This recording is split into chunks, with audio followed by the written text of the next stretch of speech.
Good morning, everybody. This is Mindy. Let me show you my screen. Hi. How's everybody? Hope everybody is checking in their question chat panel. I'm going to go through. Checking in. Perfect. Good morning. Good morning. Good morning.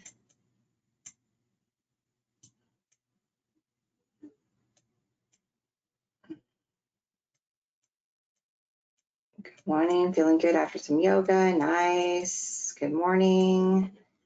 Hello. All right, looks like everybody's here. Well, almost everybody's here, so good. I'm glad everybody's able to check in. Everybody can hear okay, so good. All the things are nice. Nice to see me. Yes, speak of seeing me.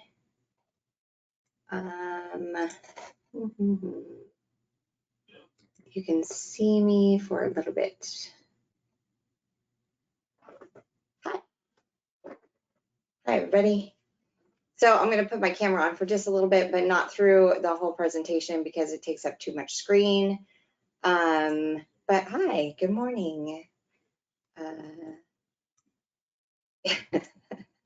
Yeah, well, just for a little bit, for a couple minutes this morning. So welcome to the webinar.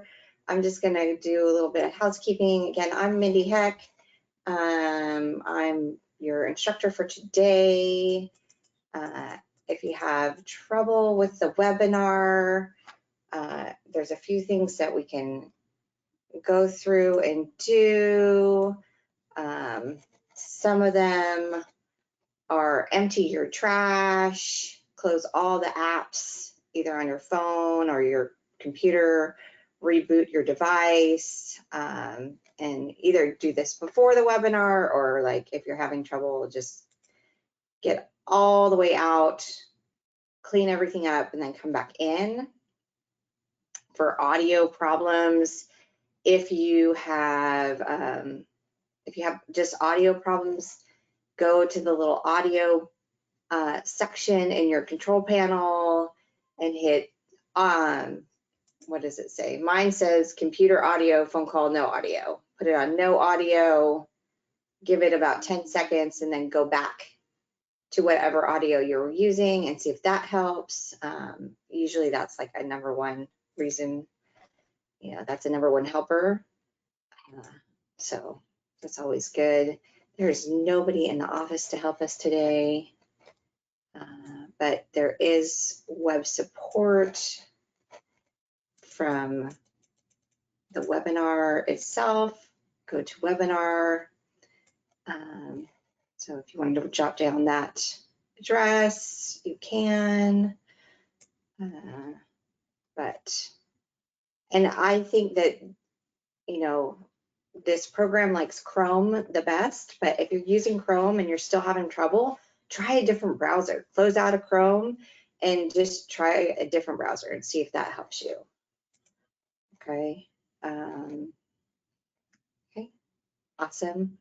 Dan told me that there was a coloring question on how to color.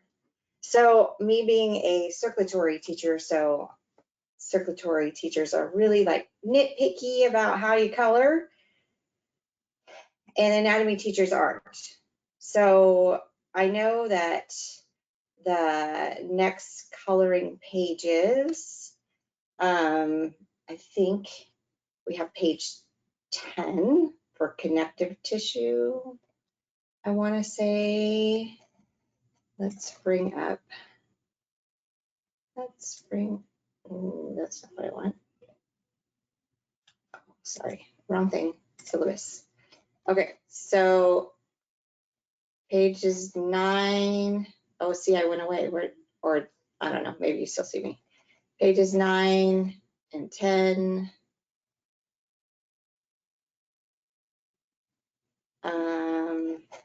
How weird. People can see me. All right, pages 9 in the top half of 10. So in your coloring book, I can't see you guys, so hopefully you guys can see this. Oh, there's the coloring book. There's me. Here's the coloring book. Here's page 10. So, whoops, where am I going? So,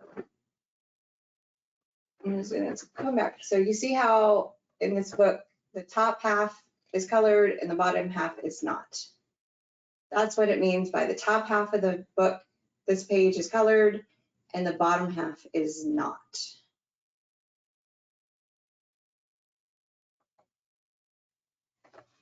I hope you guys all understand that.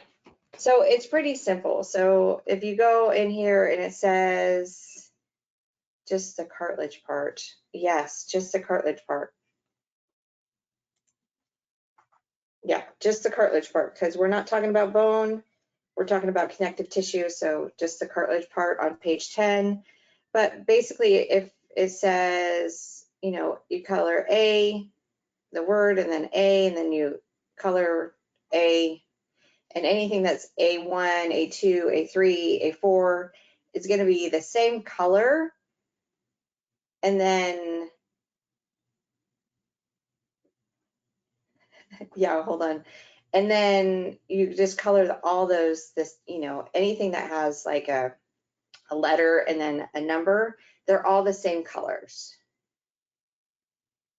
So if you have an A, A1, A2, A through 1 and 26, let's just say, all those are the same color. If you have a B 1, 2, 3, so all the B's are one color, which would be a different color than the A. If that makes sense. Okay, so again, this page, whoop, 10.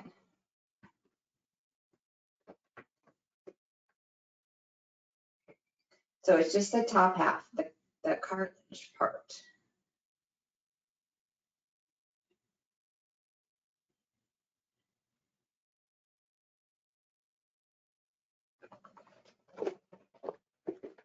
And then page 9. Page 9, and there's some parts of page 9 that have that little, it like looks like a plus with a no center. Let me see, looks like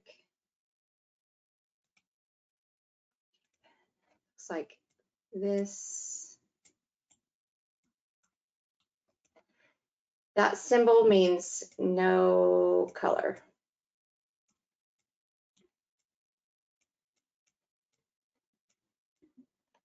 Okay, so you just leave that white. You just leave it blank. You don't have to color that portion. Okay, but like I said, it's not really, we're not really that picky. Just color it, basically. Page 9.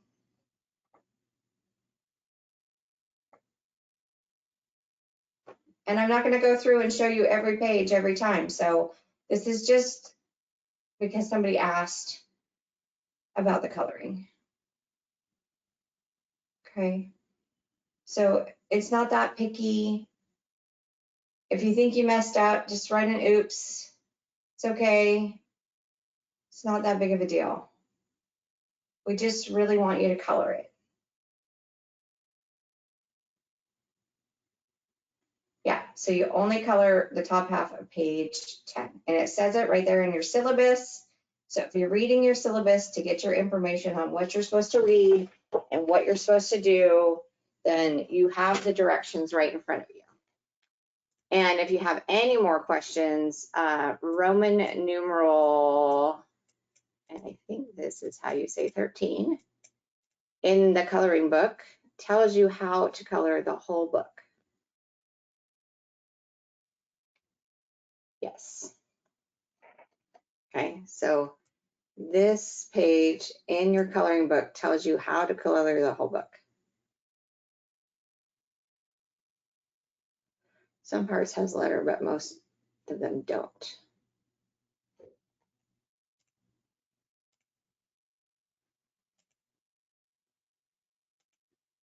I don't understand.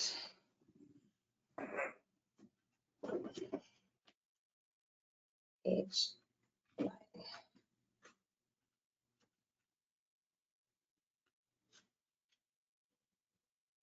They all have letters.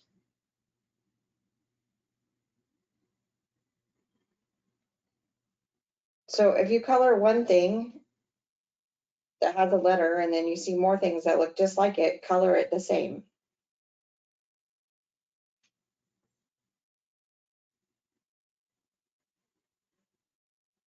Does that make sense? Perfect. And those of you who have had circulatory, you should already know that because you've already been coloring the book. Okay.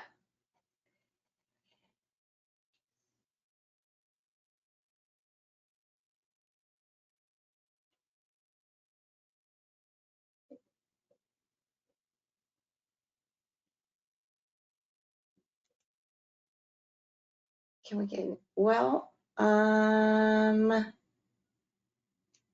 the pages that you need to read are going to be the whole section of connective tissue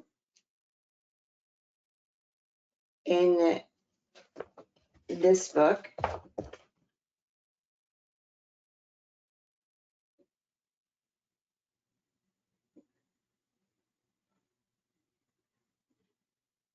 And I'm guessing this is the white book that you're talking about. And the blue book is your structure book.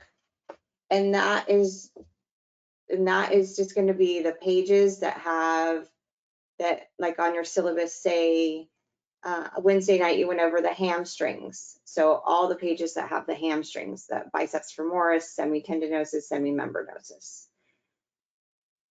And then you're going to have the gastrocnemius, and the page that has the soleus, and the page that has tensor fascia lata, tibialis anterior. So they're all on here. They just don't have the page numbers.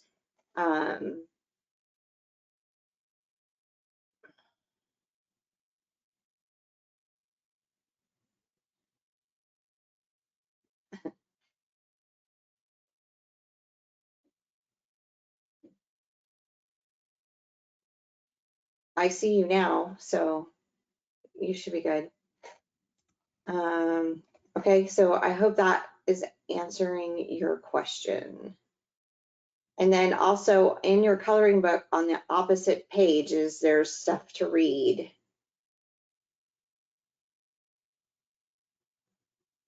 But the pages would be better. You know, that's something to talk to Denise and Dan about because they're the ones who make the syllabus. And since we have a new book, it's a little bit different than our old books. And I know they want you to, you know, do some investigating on your own to find out where they are. And also your structure worksheets have the page numbers on them. You know, hold on. I'm going to dip out of the camera for a second. Where are those structure worksheets? These worksheets are for the blue book. And you see right here, oh, wrong hand, moving the wrong hand. It's all backwards. It says the page number, wherever, right there. So that says vastus lateralis and at page 92. So these are all for the blue book. My hand is still in the way. Okay.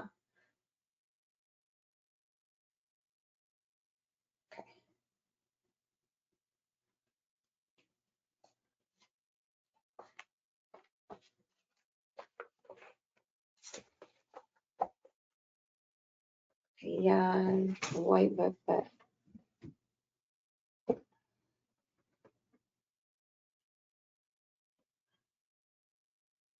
I can only find one page about connective tissue in the anatomy book. All right, so let's investigate here for a second. Together.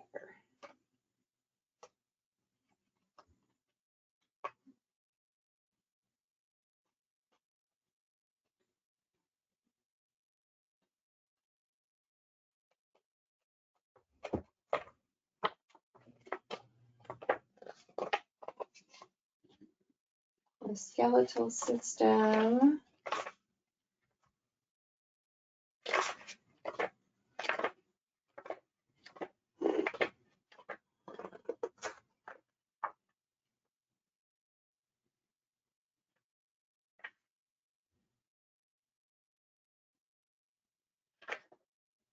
Skeletal muscle system, the nervous system.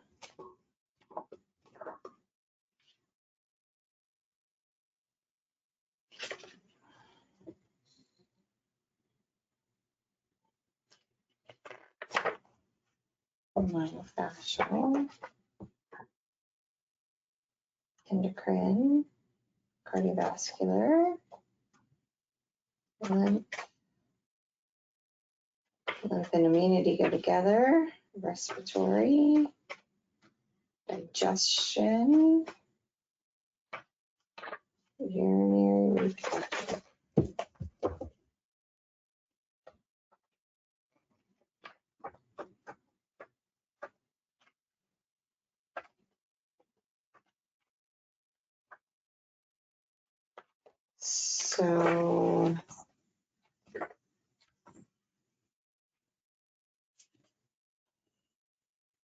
So I would look for your, in the back of the book, you know, whatever your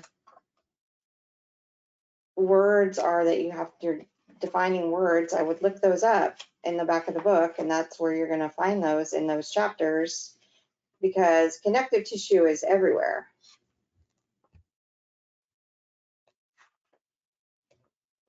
We have connective tissue in our skin, we have connective tissue in our muscles, we have connective tissue in our bones.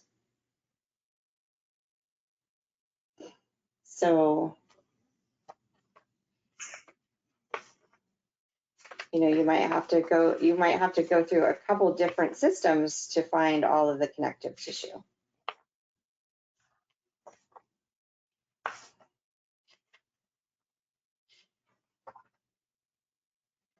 So I can't really give you a set page to read for that.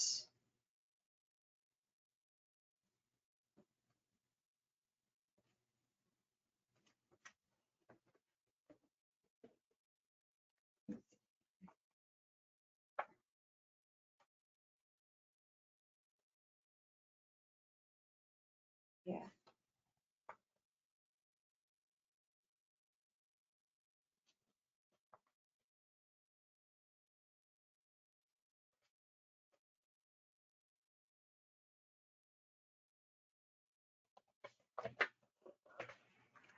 So yeah, so when I did the homework, I looked it up in the back.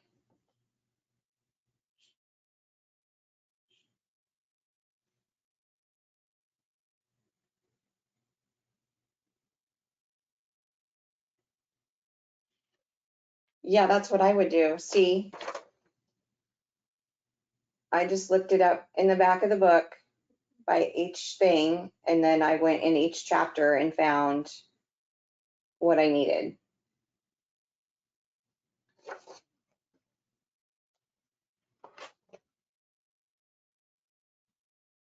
None of the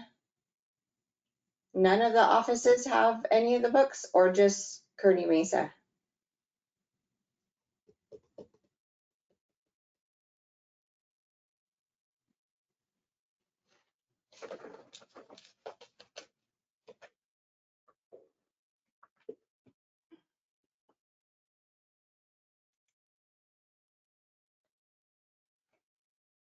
Just Kearney Mesa? Okay, does anybody know?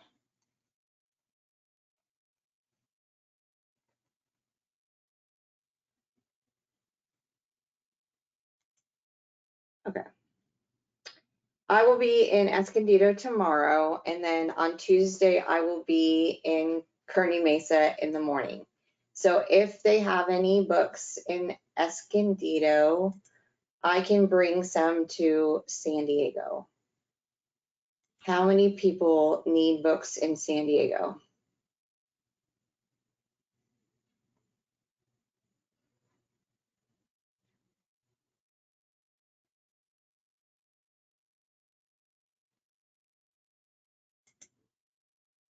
You do?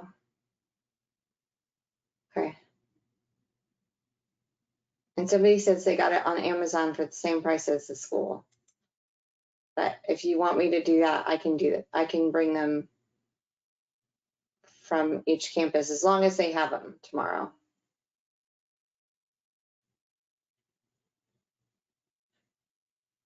So 2. So far I have 2. That I can do. That's not an issue.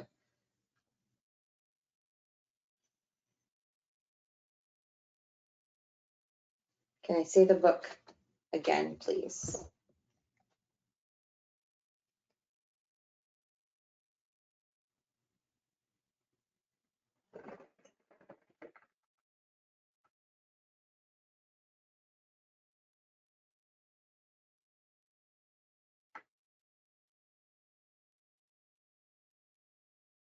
My camera is on.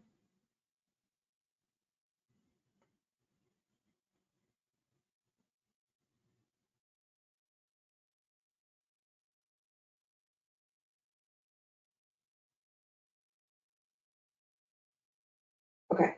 Yeah, no problem. I totally understand. Yeah, I'll try to bring 2 books down to San Diego on Tuesday morning.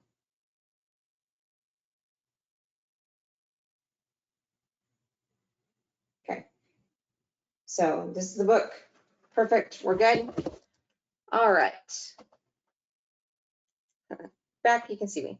All right. So one more little thing. So next week's homework, connective tissue, is due Saturday by 5 o'clock. And you guys have it. There's two handouts in the packet that probably have information on connective tissue that you can find your answers in also. I don't remember off the top of my head, but usually if there's handouts in the packet, they really have a lot of information towards the homework. So check those.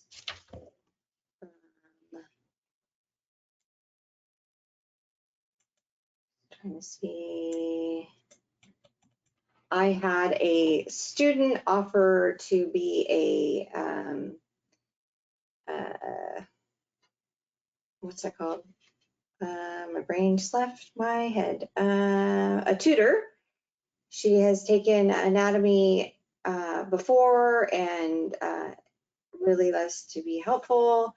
So if you guys want help with anatomy, she is willing to be a tutor. She is located in the San Diego area, but I can give you her email and you guys can get a hold of her and see if, that's something if you want to be helpful with.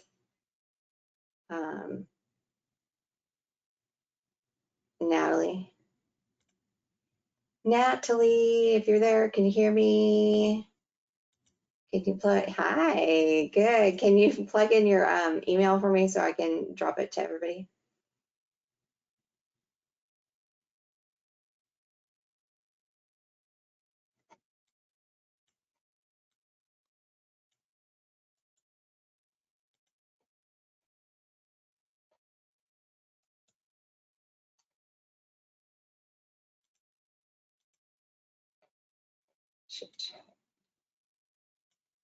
No, just Natalie's.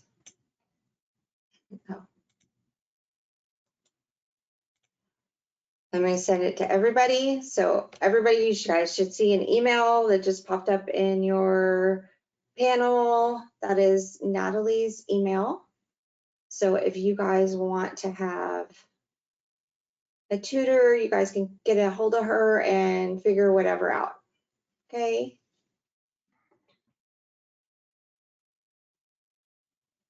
Perfect. And thank you for offering to be a tutor. That's very nice of you. All right, let's get on with this shindig. All right, you guys ready? I'm gonna get off this camera now. Bye. No more face.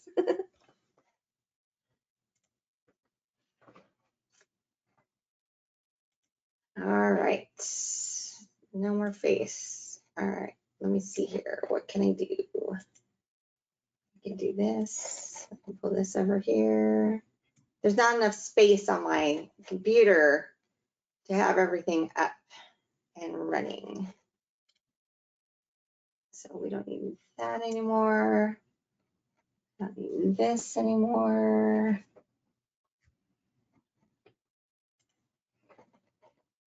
And in your handouts, there is a little skin handout. So I don't know if you guys want to upload that for yourself. You can see here, it has a little bit of little fun informations, like the structure of the skin. A square inch contains 65 hairs. Yeah, 9,000,500 blah blah blah cells, a lot of cells, 95 to 100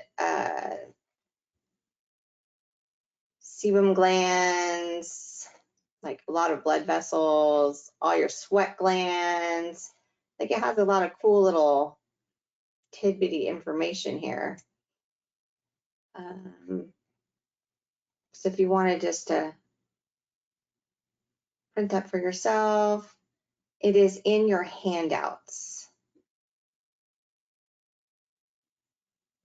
Nerve endings to record pain. Yeah, that's like one really big thing about our skin, right? Our skin is amazing. All right, so let's jump in. Let's jump into skin for a little bit. The integumentary, let's jump in, but I can't even talk. So the integumentary system. Anyway, so it's a system. So the integumentary means skin, and the system is a system of our body, right? So it's our largest organ. Our skin is our largest organ.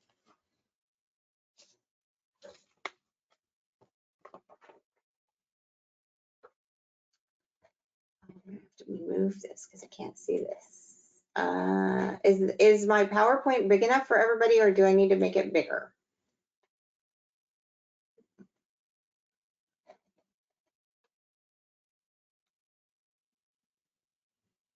It's good. Perfect. All right. Thank you. So the integumentary system. So it has what I put in here. So it has 4 types of tissue. We have 4 types of tissue. We have muscle, epithelial, connective, and nervous tissue. All those tissues are made of cells, right? And all those tissues come together to make organs and glands, right? So our skin is an organ. Our organs come together to make a system, and then our systems come together to make us. So that's why our largest organ of our body, it's the skin. And our system of skin includes skin, nails, hair, and glands, right? That's all included in the system. Other systems we have are digestive, endocrine, lymphatic, skeletal, circulatory, muscular, respiratory, and nervous, right?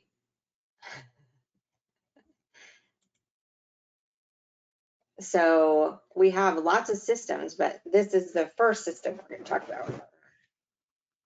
integumentary system. So this is what makes us.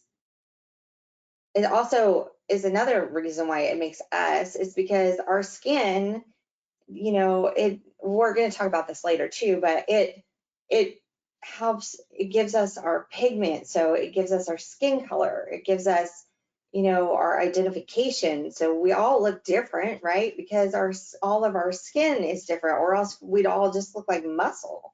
We wouldn't have, you know, the differences between each other, right? So I think that's like a really cool bit about skin. And we'll talk about all that a little bit later. So then we go into our definitions. So the things you had to look up were epidermis, dermis, fibroblasts, melanocytes. Why is my brain not working this morning? Sebaceous glands and sudoriferous glands. So the first one is the epidermis. Our epidermis is our most superficial layer of skin. So when we put our hand down on, I need coffee. I had a big cup of tea already. When we put our hand down on our arm and we touch our skin, we're touching the epidermis.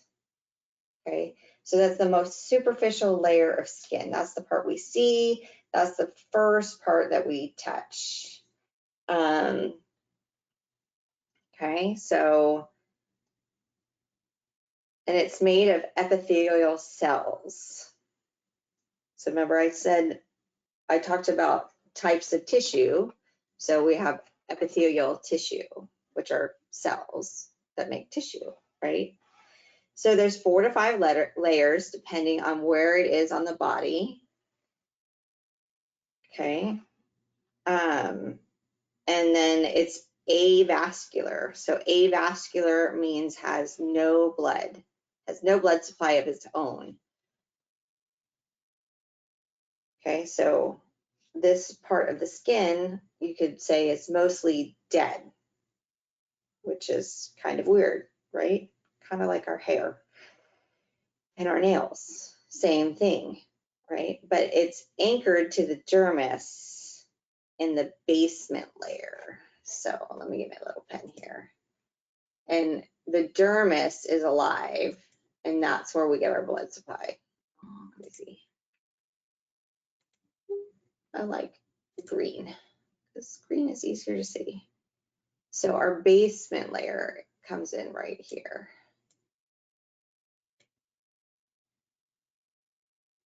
That's what we call the basement layer. Okay. And our epidermis renews every 4 to 7 weeks. Every 4 to 7 weeks. So you see all this, you can see the dermis right here. See the word dermis and all the pink fun stuff right here. So this line right here is the bottom part of the epidermis. Right? And you see how it's got like the ridges here and kind of goes like in a swirly pattern. So that little swirly pattern on this one is like our fingerprints and our toe prints. Just to give you a, you know, why it has this big dip in it and why it comes all the way down and swirls around. Because some of our epidermis has these big swirls in them, right? So that we can have our fingerprints. Does anybody know why we have fingerprints and toe prints?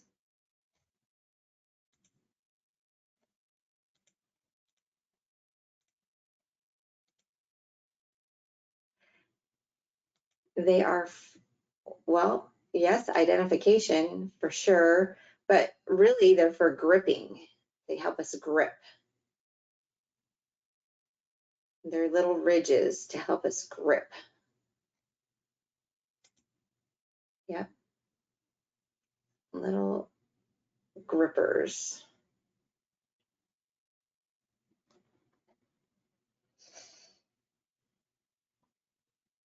And then we move on to the dermis.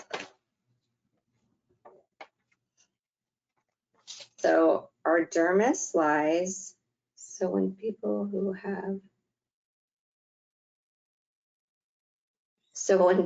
have burned their hands and lost their fingerprints can't grip.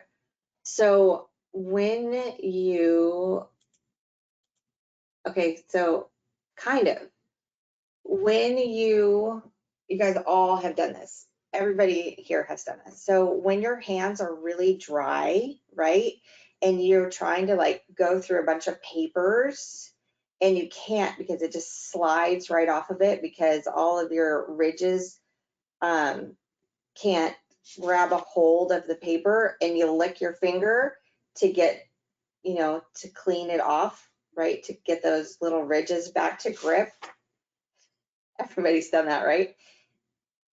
I know everybody's done it. So it's been like crazy with the masks, right? During COVID, like if you deal with a lot of papers, you're like, dang it, like can't lick my finger. Because what we're doing when we do that is we're uncovering our fingerprints so that we can grip that paper better so that it's not all dry. Kind of neat, huh? So yeah, so if you burned all your fingerprints off, let's say because you were dealing with a lot of chemicals, the tips of your fingers are going to be like really smooth, and so your grip, so your little fine motor grip isn't going to be as good, right? So it might not be as easy to like flip through the paper. Anyways, interesting.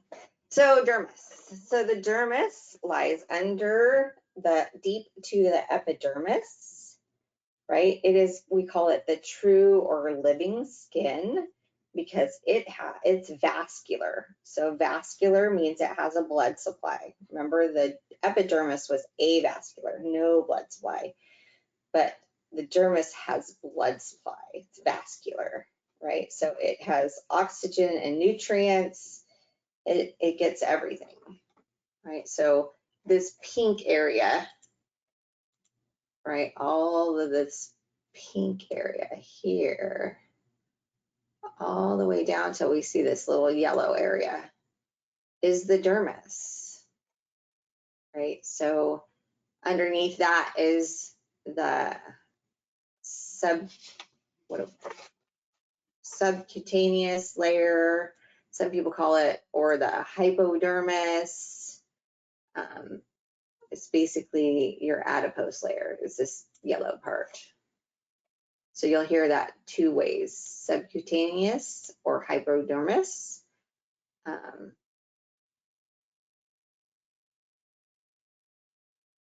Oh, okay, no problem. Yeah, just let me know. I'll put it back in a second. Okay, so in the dermis, we have all of this. It's live, it's living. So you see we have blood vessels, we have hair follicles, we even have a little muscle right here. We have the sebaceous glands.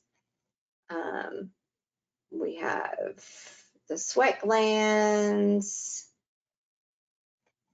We have a lot of stuff going on in the dermis.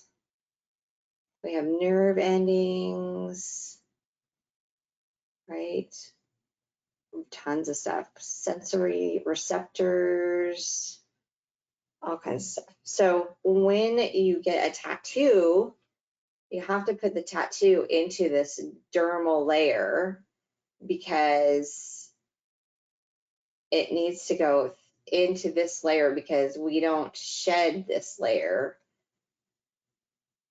And if we did, because remember I said the epidermis renews every 4 to 7 weeks, right? So if we put it in the epidermis, we would have to get a new tattoo like every 2 months.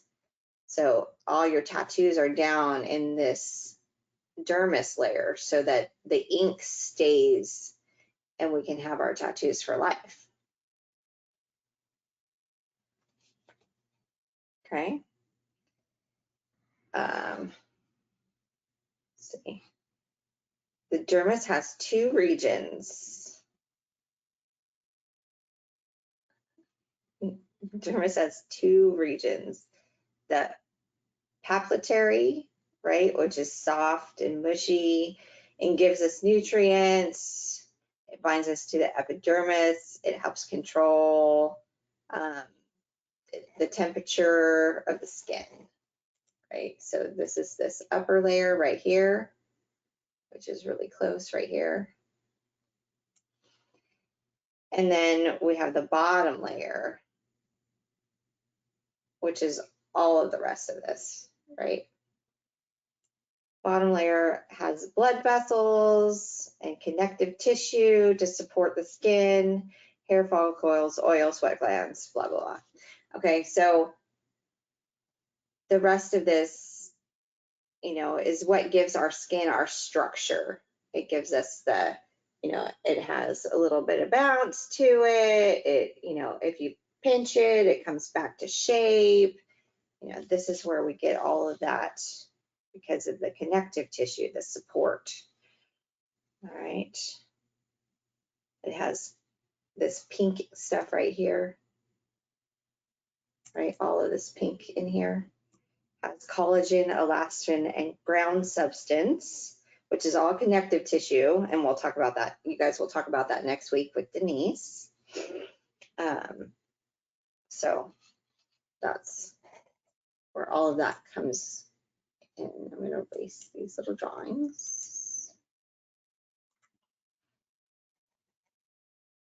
So papillary and reticular are just 2 regions. Yeah, they're just 2 regions. So one's in the top and the one's really close to the top. See, like this, where this dotted line kind of is, like close to the top right there, papillary, and then the reticular is the rest of it.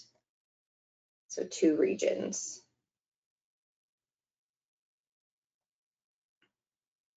So see that dotted line? That's like your fingerprint.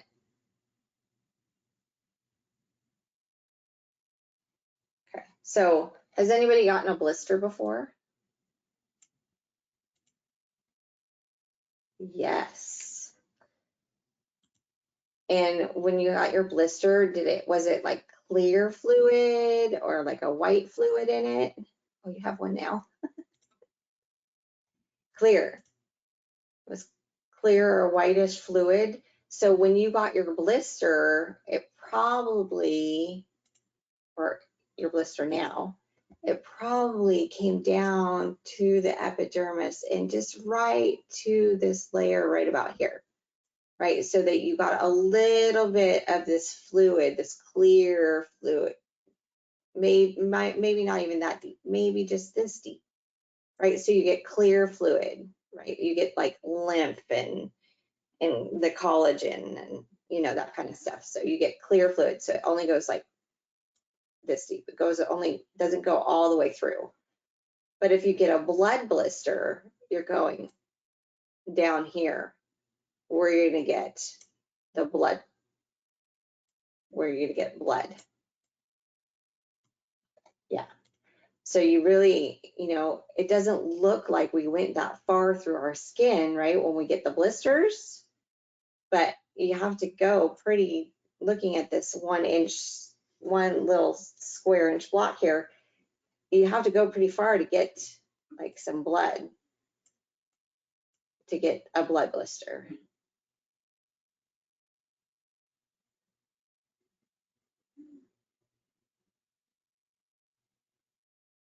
What happens when you hit on the nail and the nail falls off?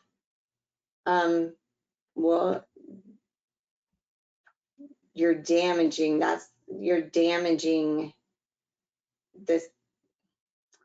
you have a nail bed underneath your nail and you're damaging the nail bed, so then your nail won't grow.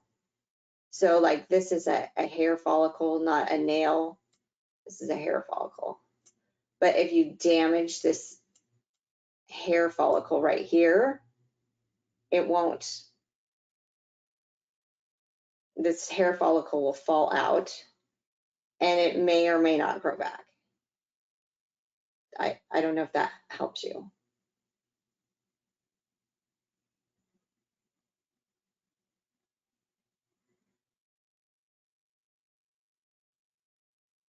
If I got a sunburn and it blistered and it oozed, does that mean I damaged all the way to the dermis?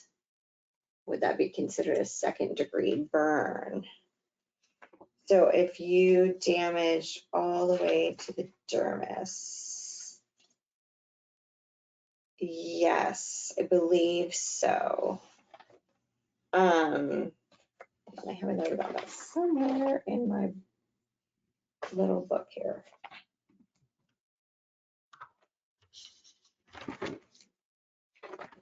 We do talk about burns. We talk about burns a little bit later with skin healing, right? If you burn, if you take out, well, no, if you take out, a sunburn only takes out the epidermis. So if you take out the dermis, like a full 3rd-degree burn, your dermis doesn't come back, right?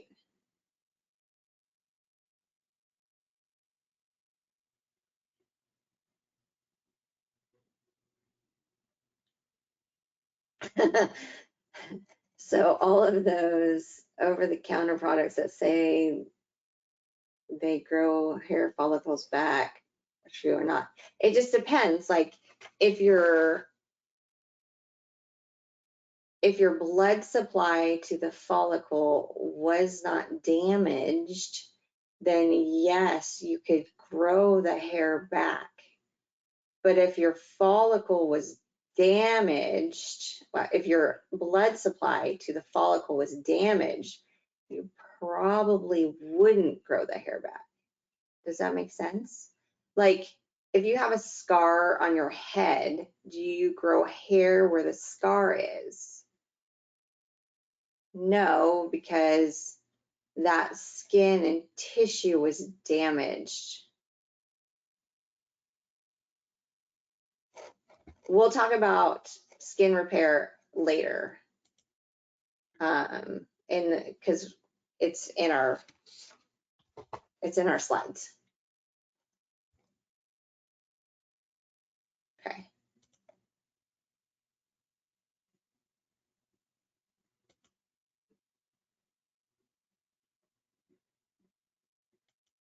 Okay.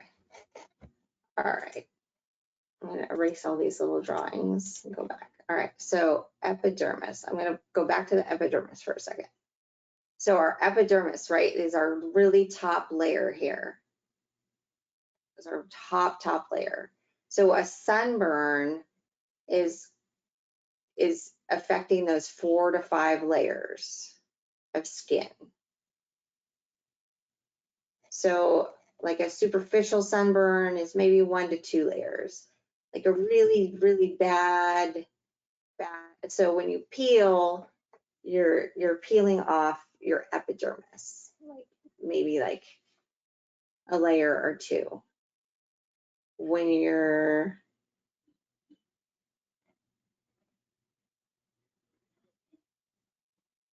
oh my goodness. Yes. So somebody said they got sunburned so bad that it bled. So yes, that would mean it went into the dermis, because that would mean you got through all 5 of the layers. That's a really bad sunburn. But you might have just gotten to the top layer of the dermis, not all the way through the dermis. But most sunburns are just in the epidermis. Yeah, that's gnarly. So that's why we need to, protect our skin. Our skin does so much for us. And for whoever needed me to go back to this slide, was this enough time for you? Are you good? Okay, perfect. All right. So the epidermis is the most superficial layer, and then we go down deeper to the dermis, which has all of our, living stuff in it, our blood cells, our lymph, our ground substance, our collagen, elastin, everything in it.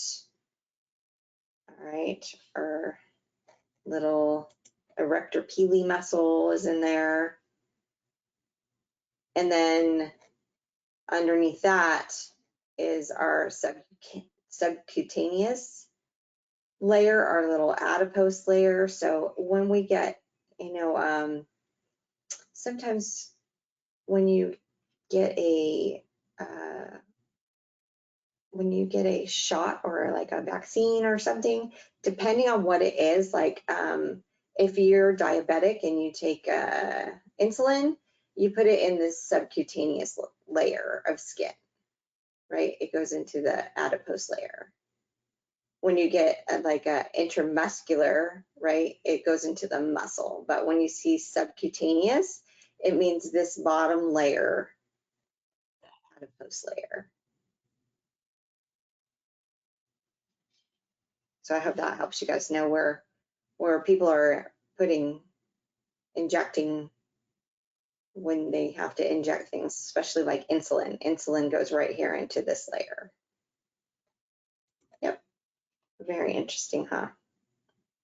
Because it gets right into this blood supply real fast. And then we're going to go to fibroblasts. Fibroblasts, a cell that makes collagen and elastin fibers, the connective tissue of your skin. So blast, whenever you see blast, let me get my little pen guy again. Whenever you see blast, a blast is a maker. It's a maker of things.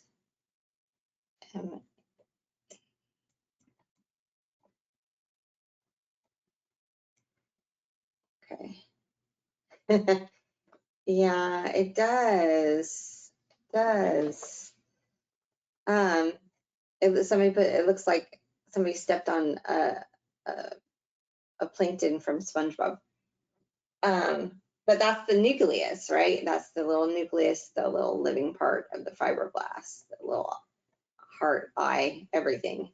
So a fibroblast is a maker. Anytime you see a blast word, we have fibroblast, we have chondroblast, we have osteoblast, right? They make something, they're makers. So a fibroblast makes fibers. So it makes fibers. So collagen is a fiber. Collagen is a fiber. Elastin is a fiber. So it makes collagen and elastin. And you'll see that it has hyaluronic acid right here. So, a lot of us buy products that say it has hyaluronic acid in it. Well, that is made to mimic a fibroblast. That product is made to mimic a fibroblast, right? So that, because we want it to make collagen and elastin, right? Especially for our faces, right? So we have plump and very nice elastin skin. So we pay lots of money for those things, right?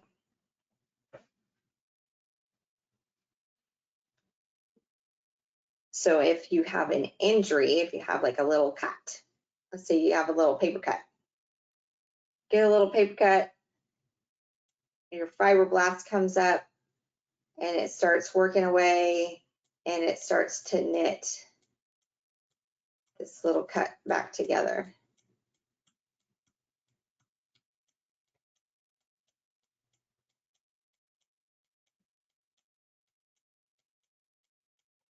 with your collagen and elastin.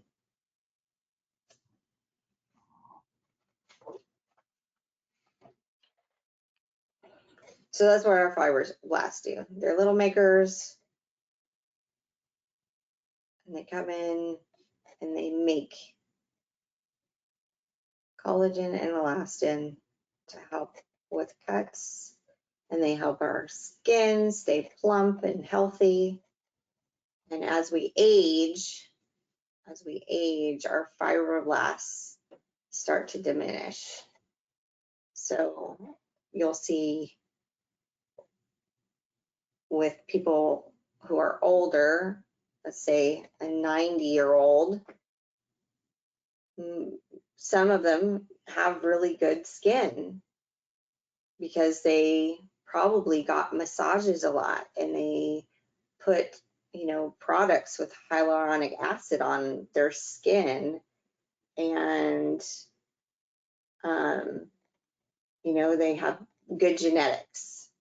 And then you have other 90-year-olds and their skin is very thin and very delicate because they don't have as much fibroblasts. They don't have as much collagen and elastin in their skin anymore.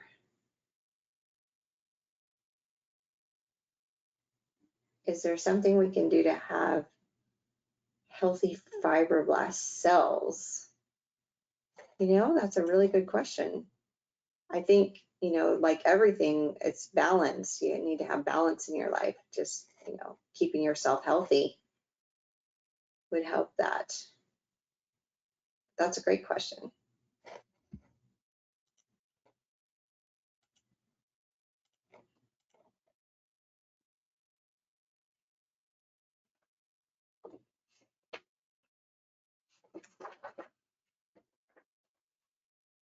And I'm going to leave us at fibroblasts, and we're going to take a little break. Can things we eat destroy the fibroblasts? I'm not really one on like dietary things that destroy what we're things in our bodies. I'm not a nutritionist. I'm not really good at that information. I mean, I'm pretty sure you could probably search that up, but basically, really, somebody else wrote balance is is the life goal, and it really is to keep a balanced life, which is not easy. It's if we could have a balanced life, everybody would be amazing, and we wouldn't have to have all the extra special things we do, and you wouldn't see all the products on the in Facebook coming at you, or Instagram, or everything that this miracle will help you do this, help you keep the balance, right? It's all in a long day's work, right? It's keeping the balance. So that's what we want to try to do. Sorry, I can't answer all of the questions about some of this stuff. All right, going on break. I noticed my MGM.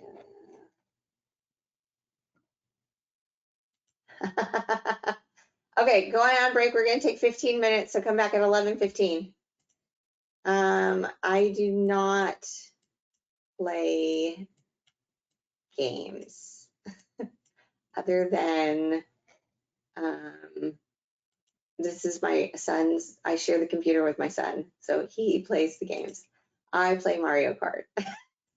But I will see you when we come back from break at 11:15.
All right, back from break. Good job. Make sure you type yourself back in. Back from break.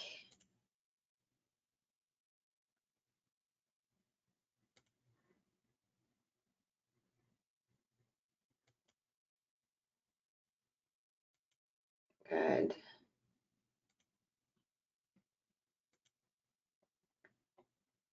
Okay.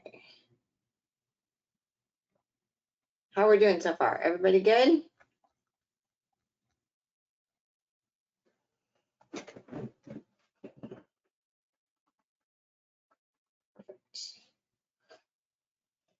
All right. All right. Melanocytes. Melanocytes are in the epidermis. Melanocytes.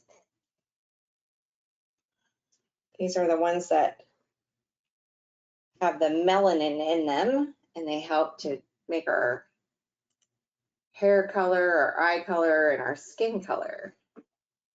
Right, melanocytes. So you can see in this little picture on the side here, it shows you the one little melanocyte right here. And then it shows you little dots coming off the side of it. And those are the pigments coming through. And those are going to change all of these stratum spinosums, change all the colors to those. And we'll talk about stratums in a little bit. Right, so they secrete melanin, the pigment that changes the colors of the skin. There's two kinds of melanin, the red and yellow and the dark brown or black. So I am in the red and yellow category. So people, I don't know the PC way to say this, but people who are in like the very fair skin, like Nordic, Irish, like, you know, European, Western European, you know, the very light, you know, fair skinned people are probably in the more yellow color, right? Yellow to red. And then you have, you know, Asians, and they're probably like a little more yellow tone to them, right? And then, you know, browns, so browns, Hispanics, you know, also Asians can have brown to them too, I guess. But, you know, Indians, all, you know, you can look at people and tell, right? In the black colors, right? So whatever melanin you have is what you're going to, your skin color is going to come to. So the least amount of melanin is, you know, the less melanin you have, the lighter color you have. So like I am very pale, so I don't have a lot of melanin in my skin. I'm melanin challenged, let's just say. So, so I'm very fair skinned and I burn quite easily because of that, right? But do you guys know what somebody who has no melanin, what they're called? Does anybody know what they're called? We have a specific name for people who have no melanin. Yeah, albino. Good job. Albinos have no melanin whatsoever in their skin. And then we have a pathology of somebody who has a decreased melanin in some spots, in some portions of their body. Does anybody know what that's called? So they have patchy, yeah.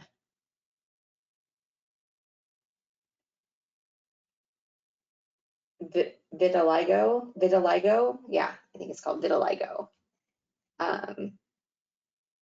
No, it's what causes it, and is it curable? It is not curable, and basically what happens is they just don't, in those portions of their skin, they just don't have any melanin. There's a really beautiful model, and she has vitiligo, but she's a darker skinned lady, and so she has, and it's in her face. You can see it in her face and on her arms. But so she's got the very two tones, and she's gorgeous. But you can see that she's got the very white and then the very dark skin. Oh, Winnie Harlow is her name, I guess. Yeah, I don't know her name, but she's gorgeous. You can look her up. But she's got the vitiligo. But like, so if you put like a white piece of paper up to me, I'm not as white as this white piece of paper. But if you put a white piece of paper up to an albino, they're as white as this white piece of paper. And if you put the white piece of paper up to somebody with in their spots of the vitiligo, their spots would be as white as the paper because they don't have any melanin there. So, why is it considered a pathology? I think probably because it's not a full body thing, and it occurs, and it's not harmful.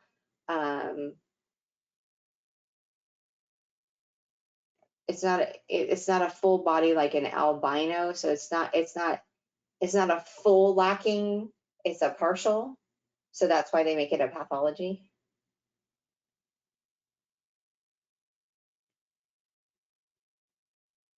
Is it something that occurs at birth, or can it develop later in life? I don't know. I don't know. Possibly it could develop later in life like a disease. I know that eye colors change, and melanin is what makes our eye color.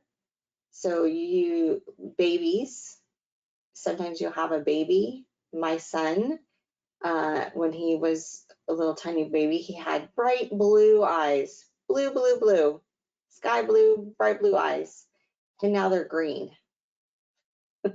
So sometimes, your eyes change because of the amount of melanin reflected, and the reflection of them changes the eye color. And then your hair, right? Your hair changes as we get older. What happens? What happens to our hair as we get older? It becomes gray or silver, right? And that's because we get no, not thinning color wise. It becomes gray or silver, and that is also due to a lack of melanin. So yeah, so melanin, kind of cool. We all have the same number of cells, and the color is determined by how much is produced in those cells. So apparently my cells don't produce as much as some other people's because I'm very fair-skinned. Other factors that can color skin are blood and adipose. So fat can color your skin to give you, a different color. Melanocytes protect the dermis from UV rays. So the color helps protect us from UV rays. So if you, so like I need to have more sunscreen. I mean, we all need sunscreen, right? We all need some kind of protection from the sun because the UV rays are terrible, right? But I probably need more than my husband, who has darker skin, because I'm fair, right? So it protects us because he gets a little more protection than I do from his melanin. And our freckles, I thought this was really interesting. Our freckles, because I have freckles, are little melanins, just little melanin being released in just those little areas. So like freckles are just little extra melanin sites being released. I thought that was kind of cool.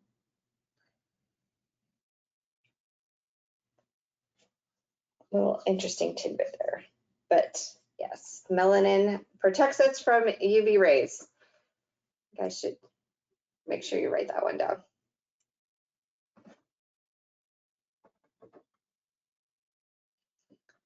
Okay, and it's in the epidermis. And a melanocyte secretes melanin. Melanocyte secretes melanin.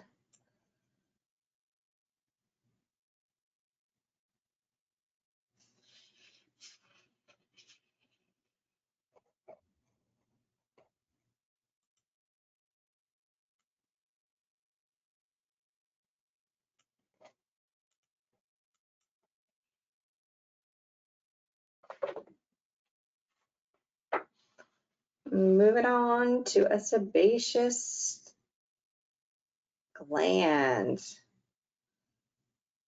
You guys all had enough time with the other slide? Yes, okay.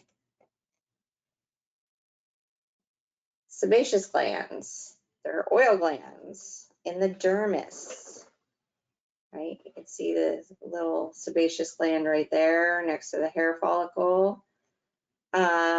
They secrete sebum, which is our essential oil. Anybody here use essential oils? Yes, yes, yes, yes, yes, yes. Every day. Me. Okay, lots of you use essential oils. So what are some things that essential oils are good for?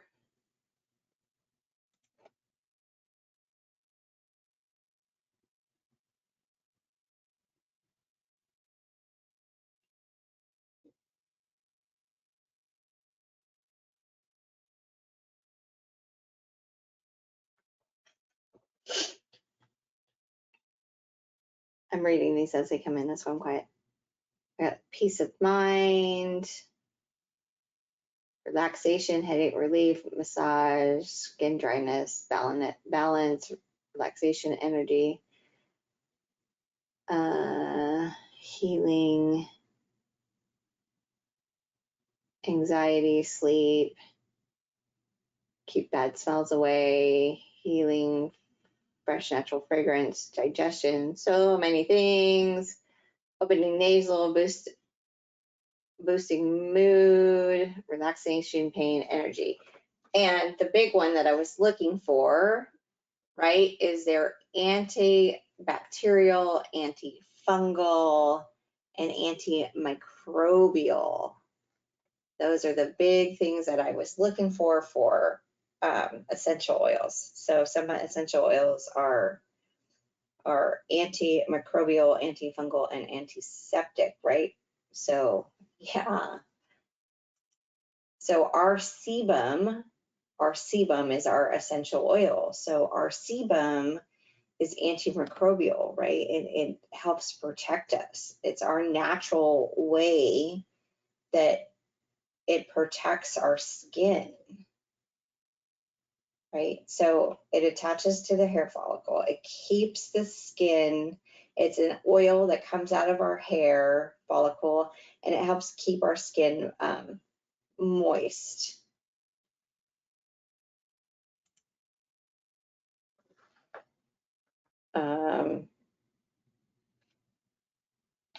So if you, can I explain? Yeah. So if you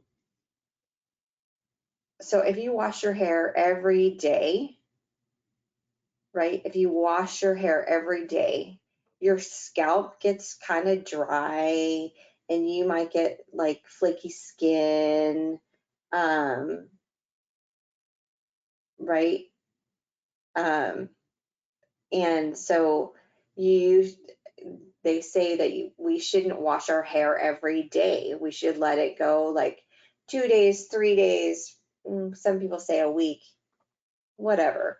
Whatever you can deal with. But they say that because you should let the natural oils, the sebum, come through and come onto your epidermis of your scalp to help protect your scalp and moisturize your scalp and your hair, right?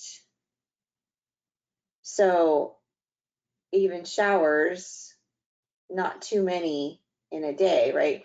Well, I mean, you could rinse. So rinsing with just water, I don't think, with not too hot water, but just a nice water would be okay. But soap is if you have a soap, it takes away oils and it can be drying, and it can be harsh to your skin, right? So people who have eczema probably don't wash, they probably don't shower as often, I'm not going to say as often, but they shower, but they use like not as hot water, and their soaps are probably more, got a lot of more moisture to them, like they're creamier, so that they help keep the oil and the moisture in the skin, right? Yeah, not a full shower, just like a 5-minute in out. You get the parts that you need to, the smelly parts, and then you get out. My dad, who's in the military, is like, you just need 5 minutes, 5 minutes or less, just in out, good, right? So, so that's something that our body does for ourselves. Like, it helps, keep oils on our skin to keep us, to keep our skin moist, but that also does another thing for us, right? It gives us that protective layer of oil that helps fight off things, right? So that antimicrobials and stuff can't penetrate through as easily. Does exfoliating also take away the oils? Exfoliating takes away a layer of the epidermis.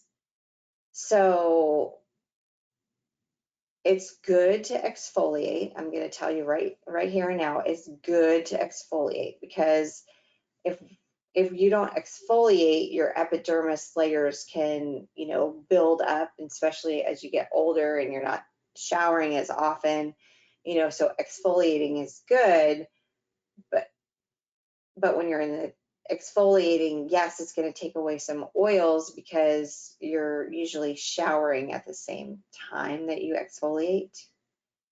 I hope that makes sense, right? So usually when I exfoliate, I use like something with a sugar and an oil, and then I rinse all of that off, and then I shower like normal. And then I hydrate my skin after my shower with some kind of lotion or another oil, again, just to give it extra.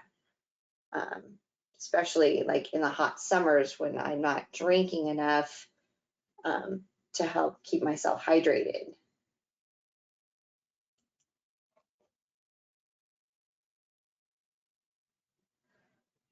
Exfoliation stimulates cell renewal as well, especially as we age, somebody wrote. Thank you, that's amazing. Yeah, exfoliation is really, really important, really good for you too. So I use, here's a little tidbit for you guys. I use a sea sponge.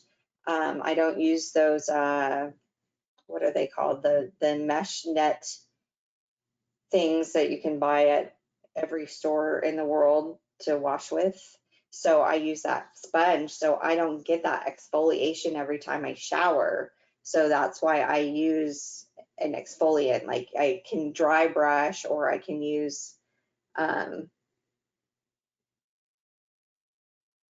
a sugar exfoliant. How often would I recommend to exfoliate? A full body exfoliation. If you're not using like something that in your shower that's gonna help exfoliate you, like those loofah poof things, I don't know what they're called, that helps exfoliate you, then probably once a week. But it really just depends on you and how you feel with your skin. Properly exfoliate. Chemical exfoliation is best versus physical. Oh, for your body or your face? Chemical exfoliation. Where do I get my sea sponge from? That's a good question. I sometimes get them off of Amazon.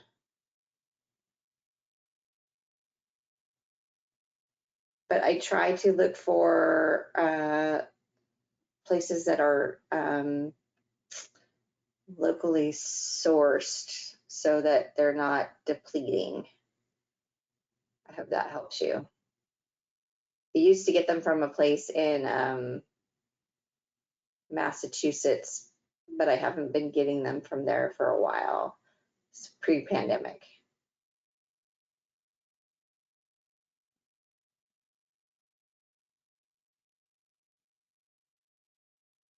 But I'm sure we could find some around here if I just did my research. Anyways, but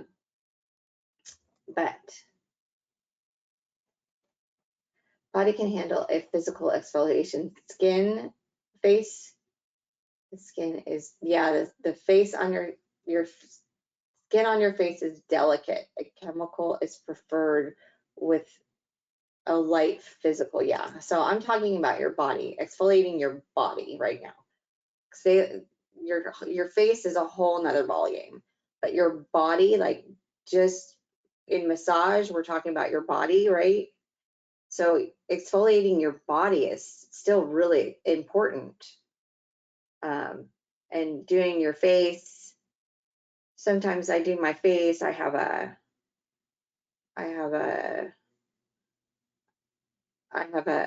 exfoliator that I use, a physical one, because my skin is so sensitive. I can't really do a chemical. It's too much for me. But if you're ever going to do that, I would talk to an esthetician, hands down, before you do anything for your face. Talk to an esthetician, because that's what they went to school for. And we have lots of estheticians in our classes, so I'm sure you could find one easily and say, hey, what do you think would be good? So awesome. Cool. All right. So sebaceous glands give us sebum. Sebum. And that's what comes up our hair onto our skin and gives us our essential oil. Oh, sebum is part of our sex hormones. So sometimes this is why you see teenagers have they overproduce their sebum, and that's why you see that big breakout of acne on their faces, because their sex hormones are going crazy in their teenage years, and so they're getting overproduced. So sometimes that's why you will see that in teenagers.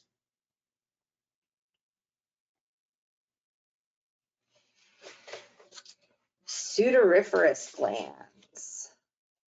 Sudoriferous glands. So sudoriferous glands. So they are the smelly glands. They're the smelly ones. There are sweat glands, smelly glands. So we have three types. We have an endocrine. Oh, we have not an endocrine, an eccrine, which are the smaller, most abundant. We find those in our neck, forehead, hands, and feet. Oh, I forgot to tell us something about our hands and feet. Oh my gosh. I have to go back. I'm going to go back to our hands and feet. Was it in our melanin? No, it was in our dermis. I'll get back to it. I'll catch it in the other ones. All right, our sudoríferous glands. All right, sweat glands. So we all know we sweat, right? Everybody sweats. And then we have our apocrine ones that are in our armpits, our genitals, and these are the ones that smell. So she put in our slide, she put smelly ape, right? And then we have our mammary glands. Our mammary glands are actual sweat glands, which is kind of interesting. So these are sweat glands, are eccrine glands, the ones that, you know, we sweat with through our neck and our forehead, like we're working, we're doing our massages and we're just sweating, right? Sometimes because the room is really hot and we're working really hard. This is to help, you know, release heat from the body. We just want to release some heat from the body. So right here, you see this right here, and you see it coming up to the skin. And then it's coming out the skin. So it's just releasing heat from the skin, right? We're just releasing heat. So our skin is getting damp. And what happens when your skin gets damp? Your skin gets damp as you sweat, and then evaporation happens. Not always, it doesn't always seem.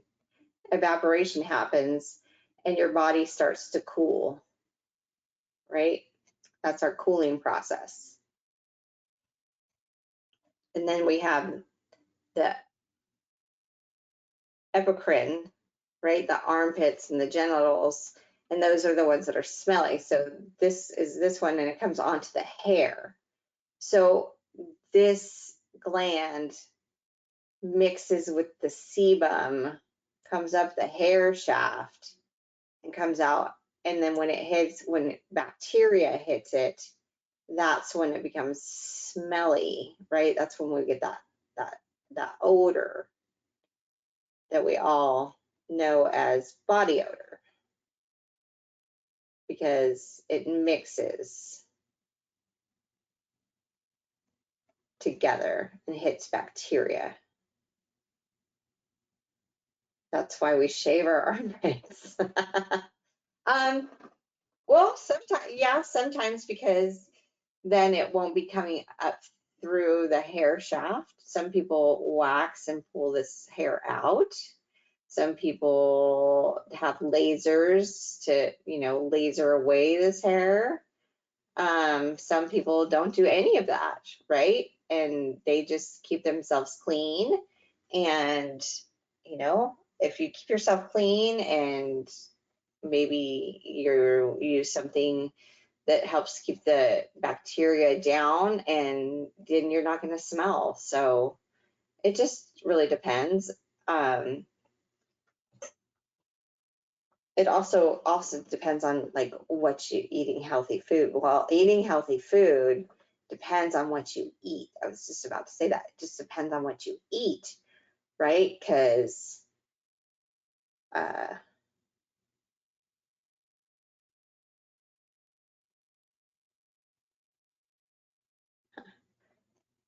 there are some foods that are very smelly and they come out with your sweat. Somebody wrote curry, right? Curry, for sure. Curry, onions, garlic, right? All very healthy, but smelly. Another one, alfalfa, right? Alfalfa. Does anybody eat a lot of alfalfa? It comes out in your sweat. Also asparagus. all very healthy, but they come out in your sweat. Another thing that comes out in our sweat, right, is salt. Salt comes out in our sweat. So when you're really been working out and you notice your sweat dried, your skin feels a little salty. That's salt coming through our sweat. Yeah, the healthier you eat can help with the body odor for sure. Personally, me too. Like I have that too. Like if I, yeah, tears also have salt. But if I'm not eating really good, and I'm not supposed to eat a lot of gluten, but if I do, my sweat smells worse when I do than versus when I'm eating pretty clean. So that's just something I noticed for me. Another thing that comes through in our sweat that you can smell is medications. Like some people's medications you can smell. So that's another thing. Smokers, when people are smokers, when they sweat, you can, if you're in a small room and you're working on them and, you're having stuff come through, their glands come up and through, like when we cup, when we're cupping somebody, we're putting the cup on the skin and it's pulling stuff up, right? Through the cup, into the cup, pulling up through the skin. So yeah, some of this sweat glands is going to come up into there. So if you have a smoker on your table, sometimes you can smell that. If you're not a smoker, you can smell that on, after they leave the room. So medications, foods, salt, all of that happens. Because cupping brings up lymph, so all this interstitial fluid here, we can pull up some of this stuff in a cupping treatment, right? Anyways, so our mammary glands, mammary glands. So our when we nurse women, it's considered a sweat gland. Yeah. Oh yeah, alcohol too. So yeah, awesome.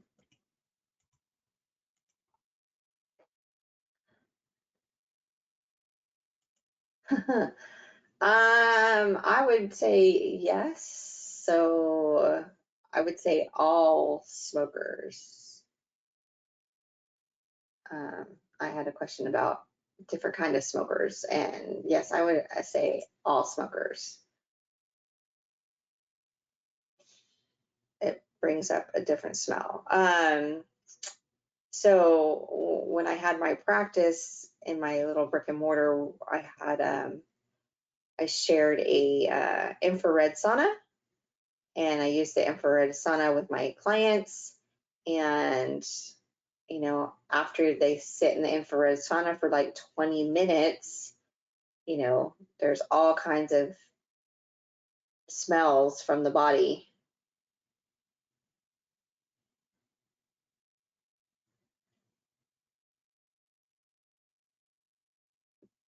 That you smell from the infrared sauna because you're pulling out all the sweat, sweat glands and everything. I have a question. Sometimes at work I weld, so after a shower I can still smell body like smoke. Can you explain why?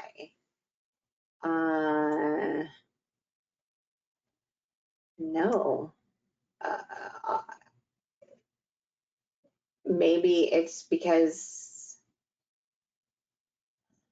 it is still on your, in the layer of your sebum, right? And it might, because it might be in their blood. It's probably still in your layer when you weld. I'm guessing that you get particles in your skin of whatever you're welding, even though you're probably covered head to toe, but you probably still get some particles of metals. And so that could be why you might still smell, but really I don't have a great explanation to that.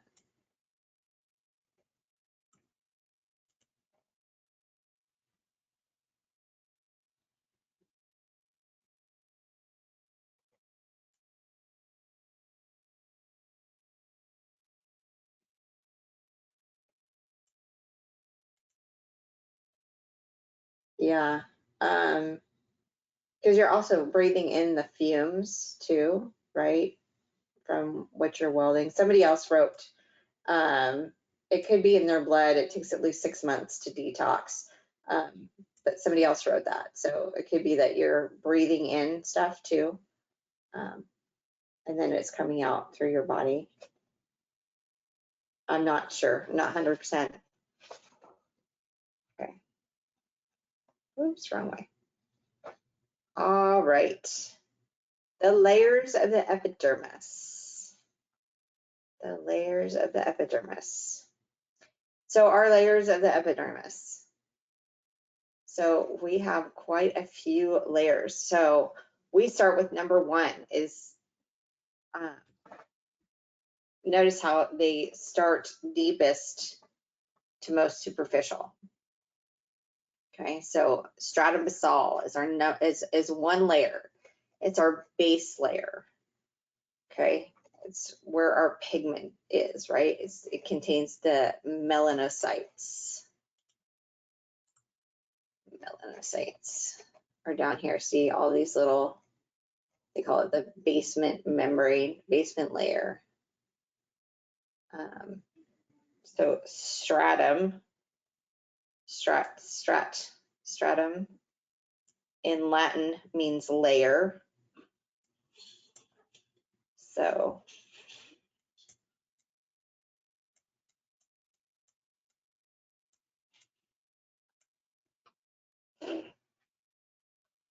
you'll see all of these mean layer, so different layers. So it's our germinating layer. It means it's our growing. So it says germinating layer, it's our growing. It grows.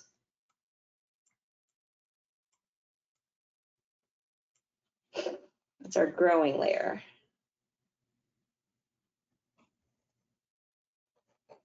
So you see all the little dots in here, those are the melanin pigment.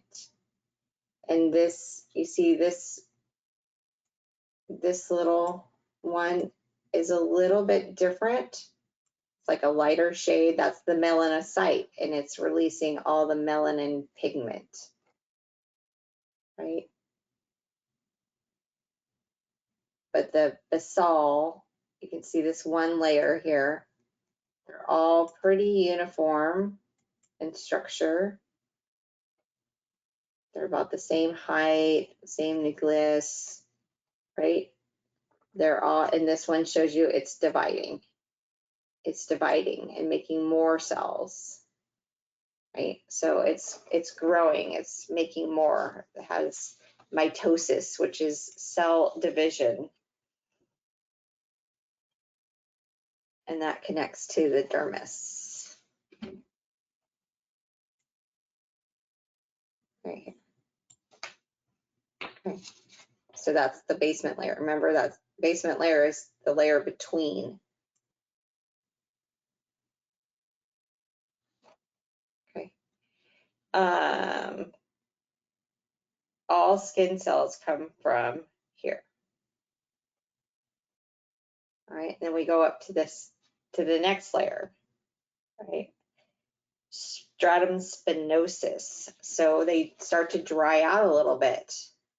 They start to dry out and they start to have like a little spine to them.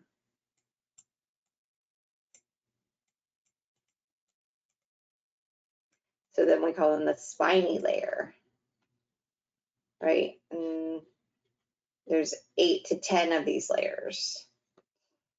And we have the Langerhans. This is our immune defense. A Langerhans is our immune defense. It's a white blood cell that can easily damage UV. Okay, it's easily damaged by UV. It's still alive, but it can't divide. Right, so you can see it's in this section, the next section, the Langerhans. So you see the pink one right there in the middle there, looks a little different, has the branches of arms, right? So that's our immune defense. It's starting to go out, branch out, look for problems so that it can start defending against anything that's happening. So 8 to 10 layers there. And then we're going to go a little more superficial to stratum granulosum. So granulosum, it's like grains, like granular. What is, oh, white blood cell. WBC stands for white blood cell. And white blood cell is our immunity. They attack anything that shouldn't belong. So stratum granulosum, gran for granular, meaning like grain, like grains of sand, right? So the granular level layer, little grains of sand. This is our waterproofing layer. So oil is released here for waterproofing. And then it ends live cells. So once we get up to the next section, we don't have live cells anymore. But in this one, in the granulosum, we have living keratocytes, right? And this is a skin cell. This is what we could call skin cells.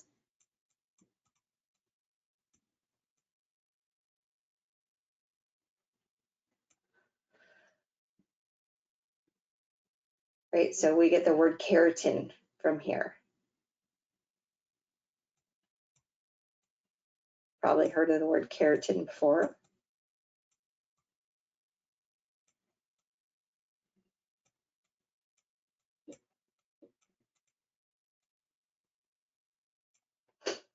Right, keratinocyte.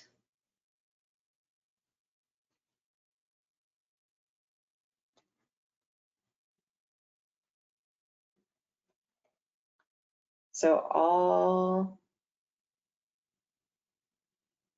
skin. So all of this is the process of keratinization,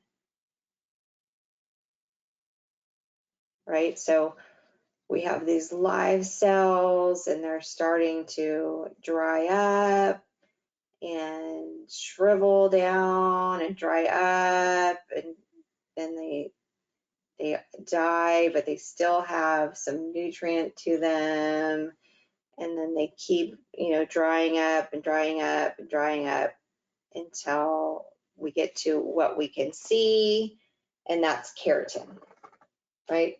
What we see on our arm, what we're touching, that's keratin, right? That's the protein keratin. Okay. So stratum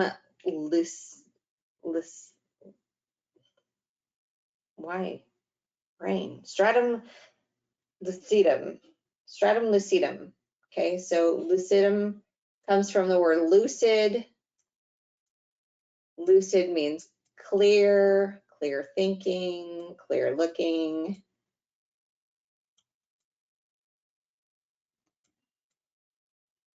Okay, so clear or glassy layer, right? So it says clear or glassy layer. So we moved up. So now we're out of living cells, right? Out of living cells. So there's no hair. It's clear cells. The nucleus is gone. So this is in your palms and your soles. So this is in your palms and your soles. So this is that really thick skin, right? So when you look at your palm and you kind of turn your hand just like a little bit, you see like a little sheen, in the palm of your hand, that clear sheen, like a little shine, versus when you look at like your forearm. Do you guys see that?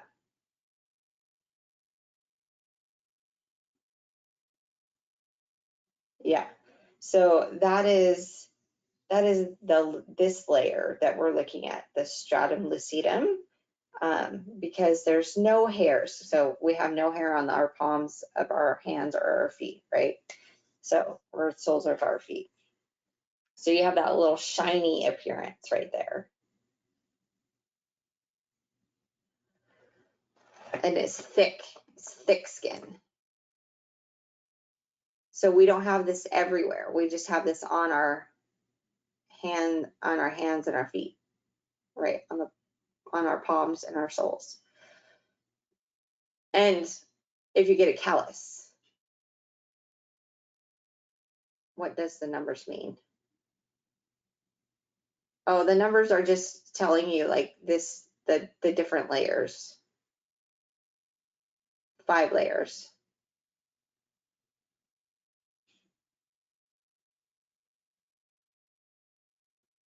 Is the first layer on the palms and soles? I don't understand that question.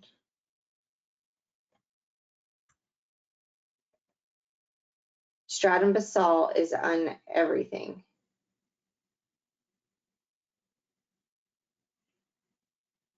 That's your first layer.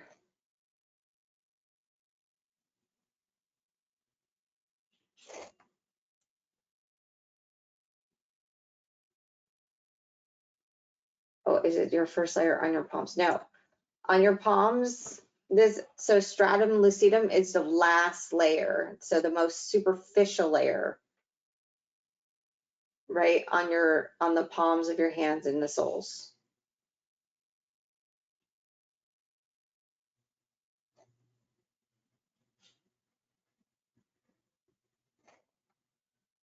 Okay.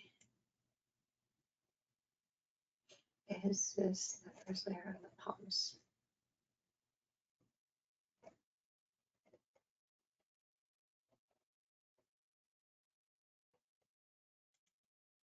Okay. So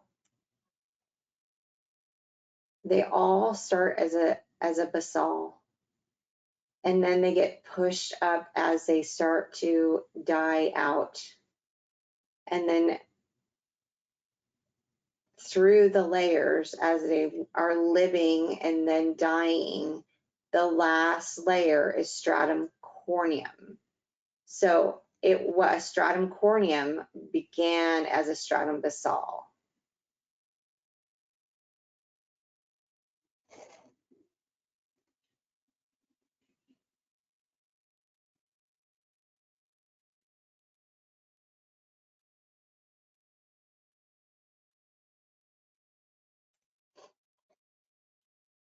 Okay, hold on. So stratum lucidum is only on the palms and the soles, right? That's why we have that shiny appearance. And then we're gonna have the stratum corneum on top of everything, right? So we only have the stratum lucidum on those 2 areas. We don't have this like on our forearms. We have this everywhere.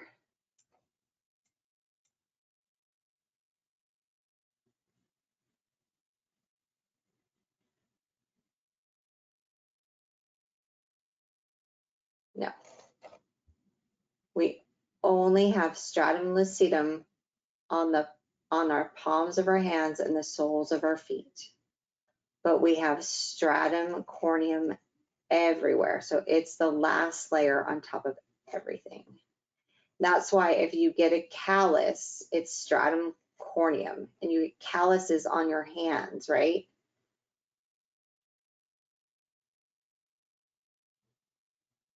Yes. Okay, so stratum corneum can be 20 to 30 layers. It can be up to 50 layers, depending on how old you are and how often you shower and exfoliate.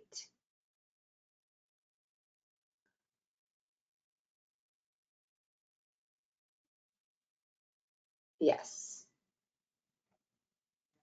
So we call the stratum corneum the horny layer. Horny, like it's dragon scales. Horny doesn't make sense to me, but dragon scales do, like a lizard, like scales, right? This is our scaly, our scale, our scales, dragon scales layer, right? So light, heat, and chemical bacteria hit this layer.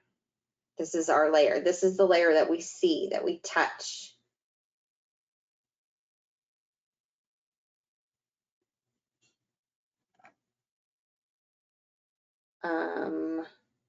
If you just joined right now, you will be getting credit for whatever time you're in the webinar, not for before.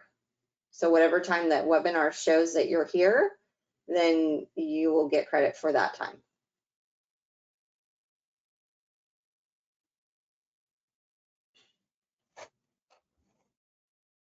I didn't say anything about going to lunch, so no lunch yet. I will tell you when we go to lunch.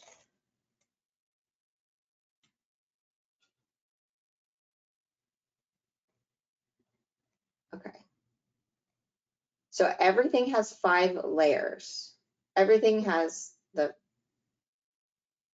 layers. I didn't say about going to lunch, so don't go to lunch, you guys. We are not ready to go lunch. Okay, so stratum corneum is everywhere, on everything. Okay, it is, a callus is a thickening of this layer. Do you guys all understand? So all of our layers start as a basal, and then as they die out, so this is, basal is the deepest, as they die out, they become the stratum corneum. And that's the layer that we massage on top of. That's the layer we touch. That's the layer we see.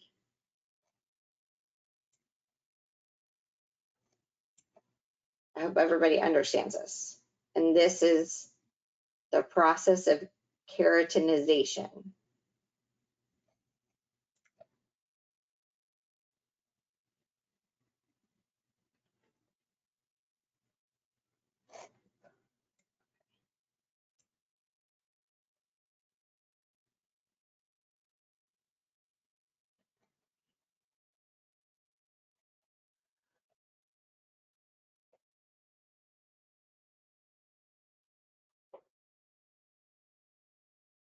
You're right. Okay. So most everywhere has 4 layers,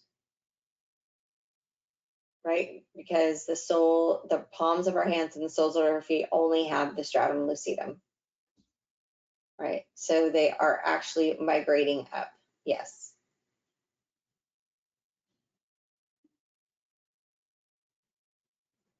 Perfect.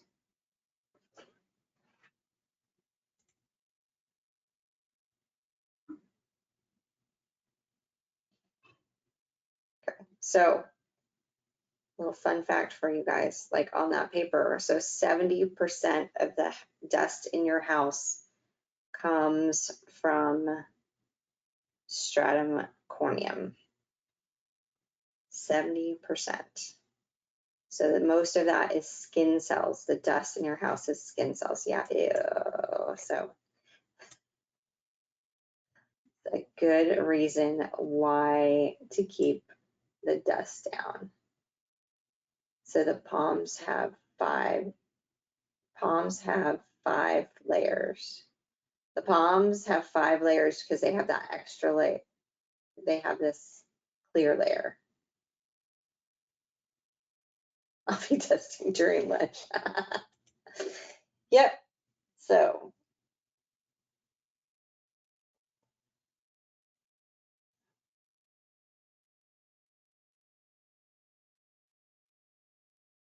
very good. Awesome. The cell starts from the basal layer, moves up through the various layers, and sloughs off at the stratum corneum. Perfect. Amazing. I love that. Yes. So, yeah. So that's the process. It's a process. Oh, I gotta change all this. Sometimes I forget how to drive this thing.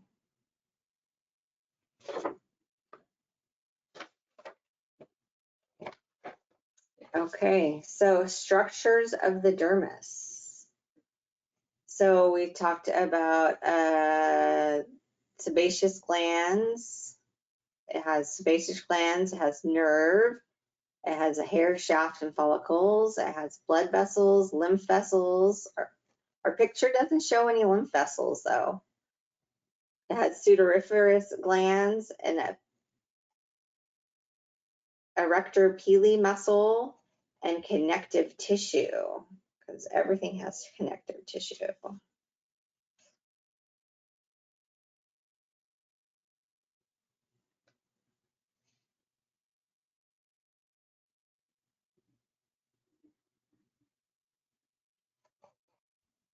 So in our little picture here, the little green swirly that goes to the hair follicle here is apocrine. Sudoriferous gland, and this one over here that goes up to the skin is an eccrine.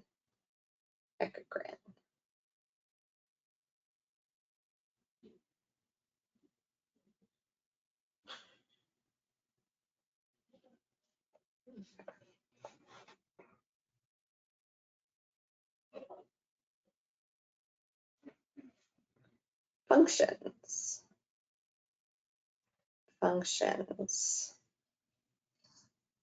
So can I go back? Oh, sure. Yeah. There you go. Yeah, no problem. Here you go. So while you guys look at this slide, I'm going to go to our book. Our book is a really amazing. I don't know if you guys all like really dove into it, but it's a really cool book. Page 161. There's a really great paragraph here in the book.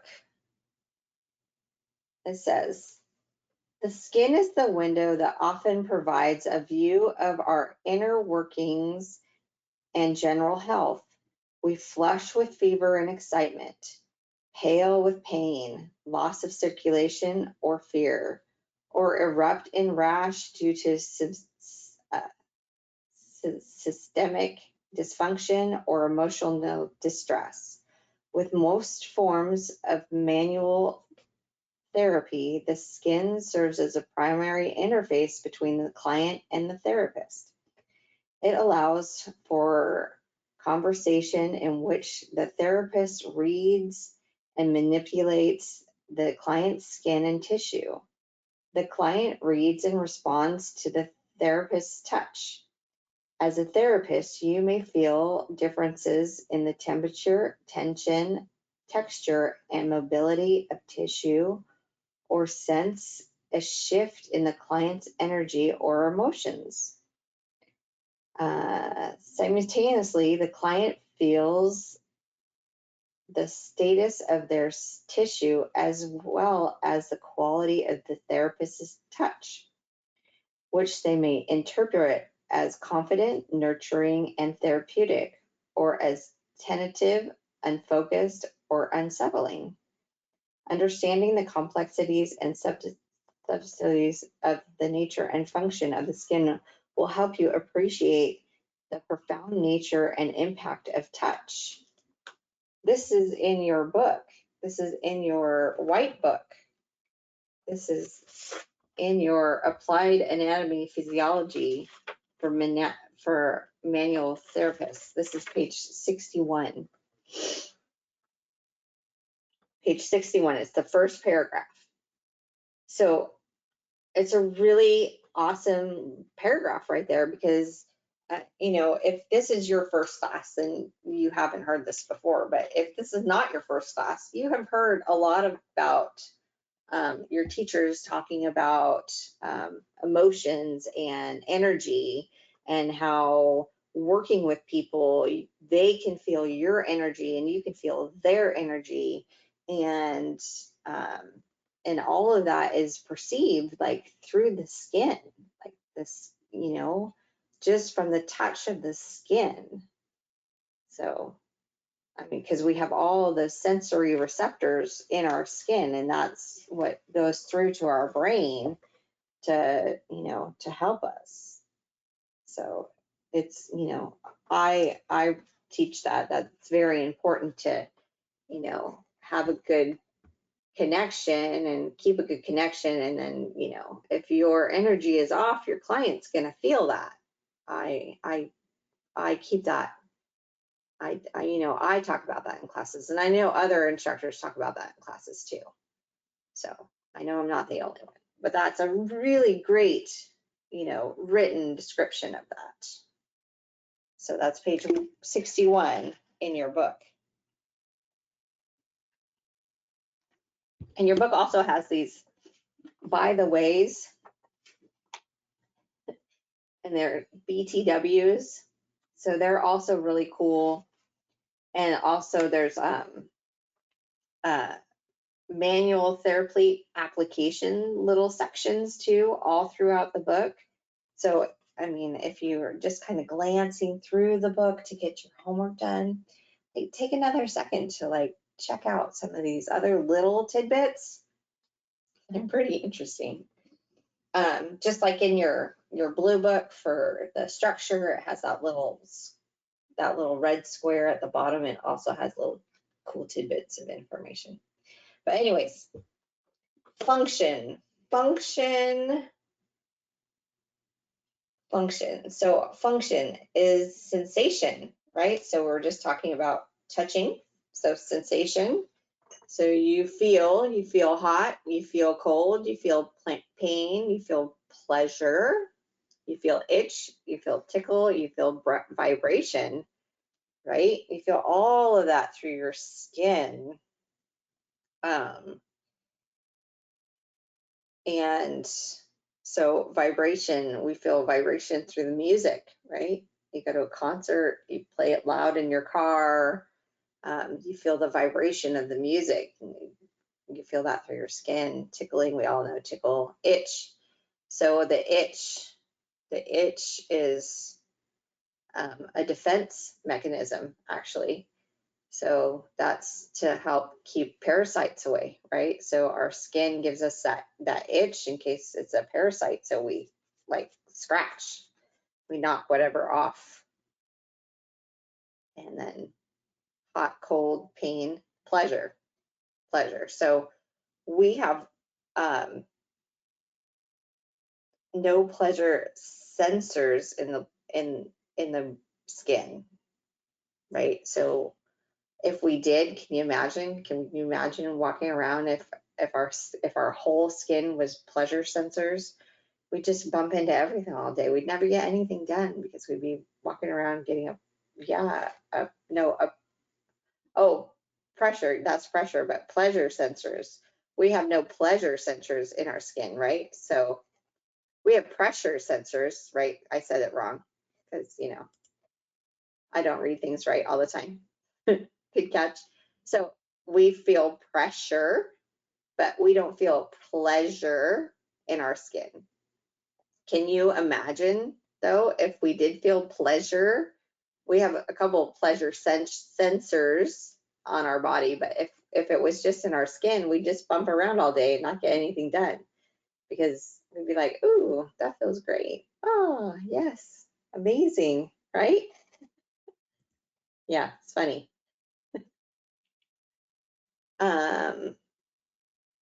So on our skin of our hair follicles are probably the most sensitive, right? Are probably the most sensitive, so that you can feel the sensation when your hair moves on your skin,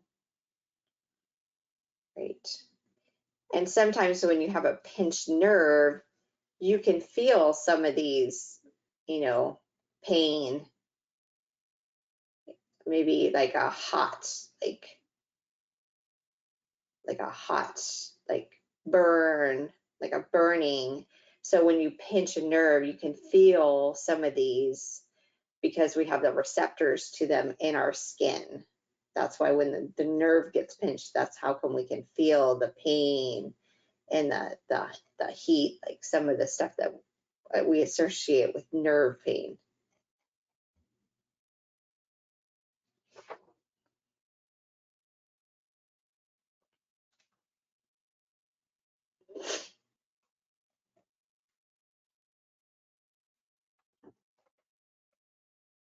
So this, all these corpuscles,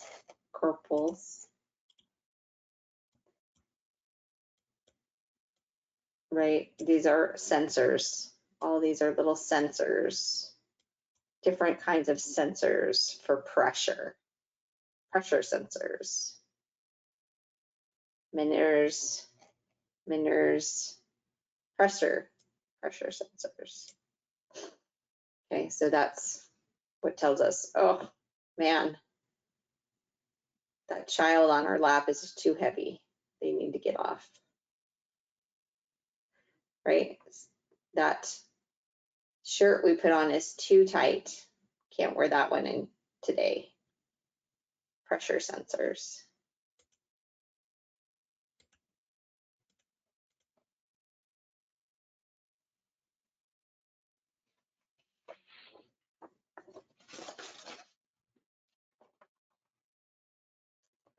So a function is to regulate our temperature. Function of the skin is to regulate our temperature. It helps keep you warm, it helps keep you cool. Does anybody know how the skin keeps us warm? Have you?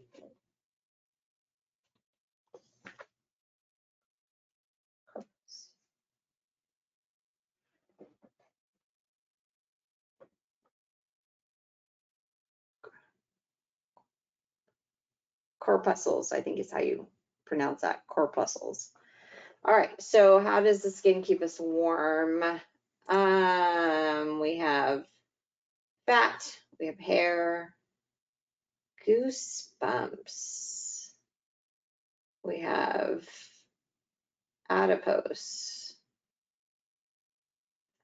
through fat deposits underneath the hypodermis, insulating fat layer, hair, adipose, insulation, contracting the pores to keep the heat in.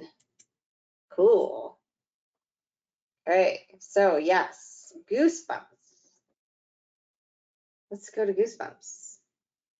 We have a little slide for goosebumps somewhere in here. Did I pass it? Goosebumps.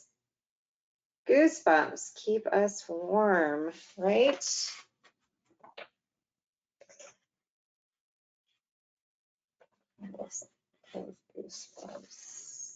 Goosebumps. All right, so goosebumps.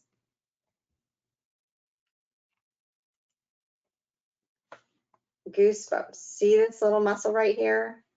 this is your erector pili muscle. This one right here. This erector pili muscle. I know we're used to seeing muscles on bones, right? But we have this little tiny erector pili muscle. And it works with the autonomic nervous system. And when it contracts, it pulls this hair. So this hair is relaxed right now, and it's going to pull this hair this way, straight up. And it's going to pucker the skin, right? So when we're cold, we can get goosebumps. When we have emotions, we can also get goosebumps. Anybody been scared or had somebody tell them something that's, I'll show you in a minute, tell them something that's like made you emotional and you got the goosebumps, you have goosebumps now.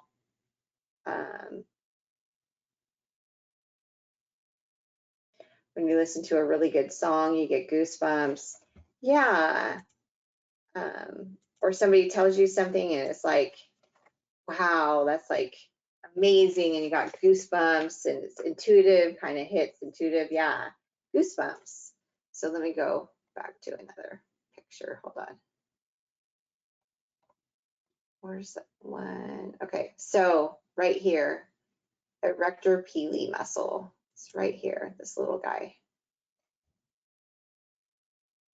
Erector pili. So you can see it comes down onto the hair shaft, and then it'll make that hair shaft stand up. But you see how many like little hairs we have here. And so you have an erector pili attached to all the hair shafts. So once they contract, they're gonna make all of them stand up. So it could be emotions, and it could be just that you're cold and you got goosebumps. Or like something eerie happened, like gave you like goosebumps. You're watching a scary movie, or you thought you saw somebody walk by your window at night.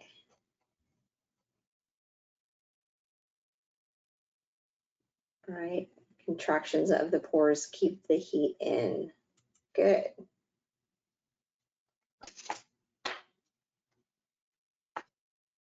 So erector pili muscle.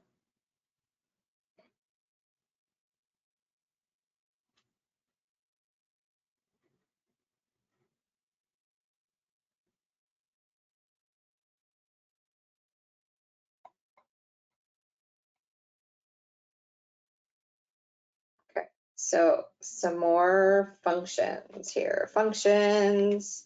So the fat layer, the adipose layer, also keeps us warm.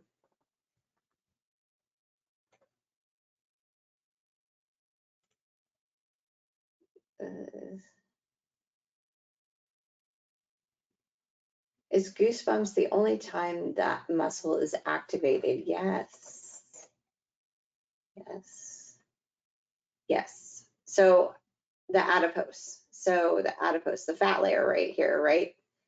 That is another way that acts as an insulator for the body.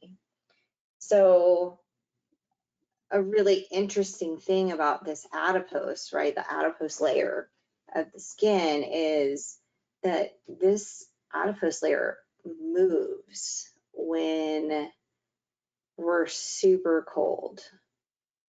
Like when you jump into cold water, like if you go to the beach and it's really cold and you don't have enough fat layer somewhere, the fat layer is going to move to help insulate your body, to keep you warmer, right, to protect you from the cold. Okay, so the other thing that happens to keep us warm, like if our body thinks that we're in trouble, it goes to a natural, what we call triage. So it it goes into natural triage, which is to like help protect us, help keep us alive, right? Is the blood vessels, see all the blood vessels are going to constrict or contract, however you want to put it, and push all of the blood to the core or the center or, interior part of the body. And it's going to push it all to the organs, because your organs are the vital part of your body. So if you're so cold, like you're stuck out in a snowstorm,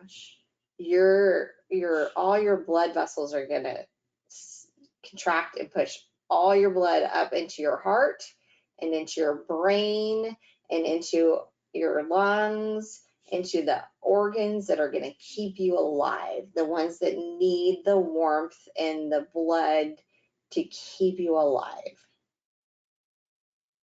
So they're going to try to, your body is naturally going to try to protect you. Not amazing?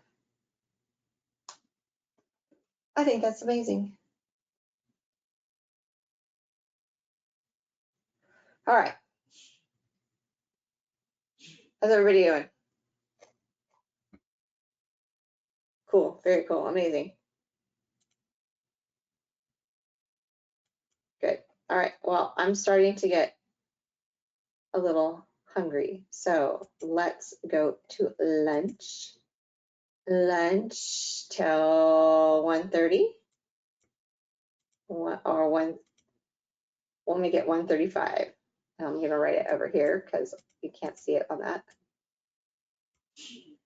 1:35 lunch. Remember to write yourself out, and then when we come back, write yourself in.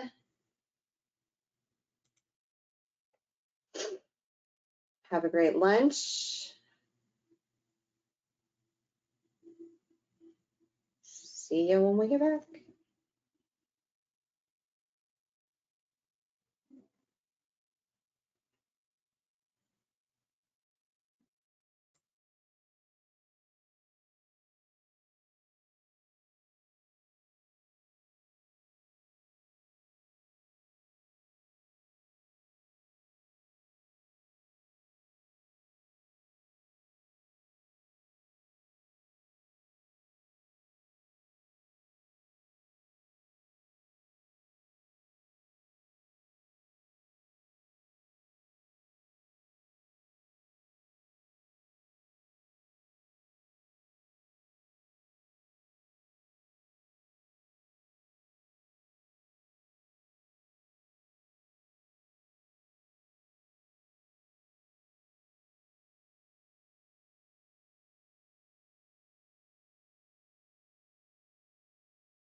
Oh yeah, back from break.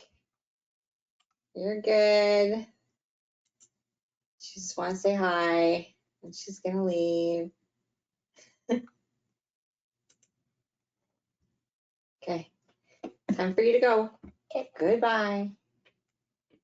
For me to go. All right. Thank you.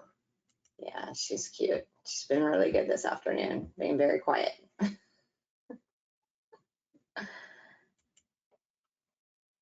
Back from lunch. Hope everybody had a great lunch. Let me see this over here. Checking back in. Looks like everybody's back. Nice, all the drawings. All right, so we did temperature regulation. All right, so let's get back at it.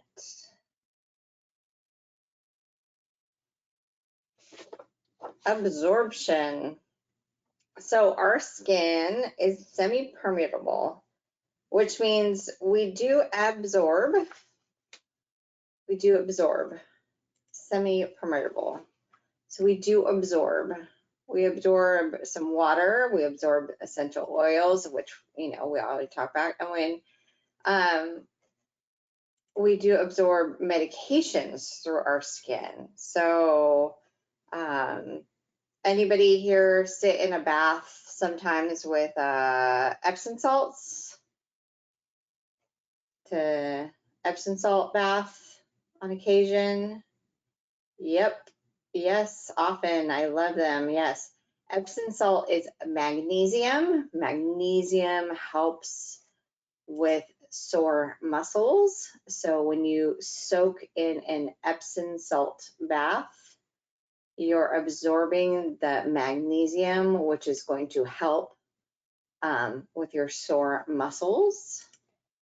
Anybody here like to go into the ocean? I like to go into the ocean. Yeah, me too. So I like to go in the ocean, and the ocean has like 104 or more trace elements in the water that we need. Yeah, that we need for our body. It's, yeah, sometimes not here, it's always polluted. But the ocean water has trace elements that we need for our body that, that we absorb through our skin, which is always good too. Phytomere is a line, and they have a bath, and it's dehydrated sea water, and it's from Brittany, France, and it's pure sea water. So for those of us who are worried about the pollution, but we still want to soak in the sea water, it's it's very, very good. I used to work at a spa, so I could get it.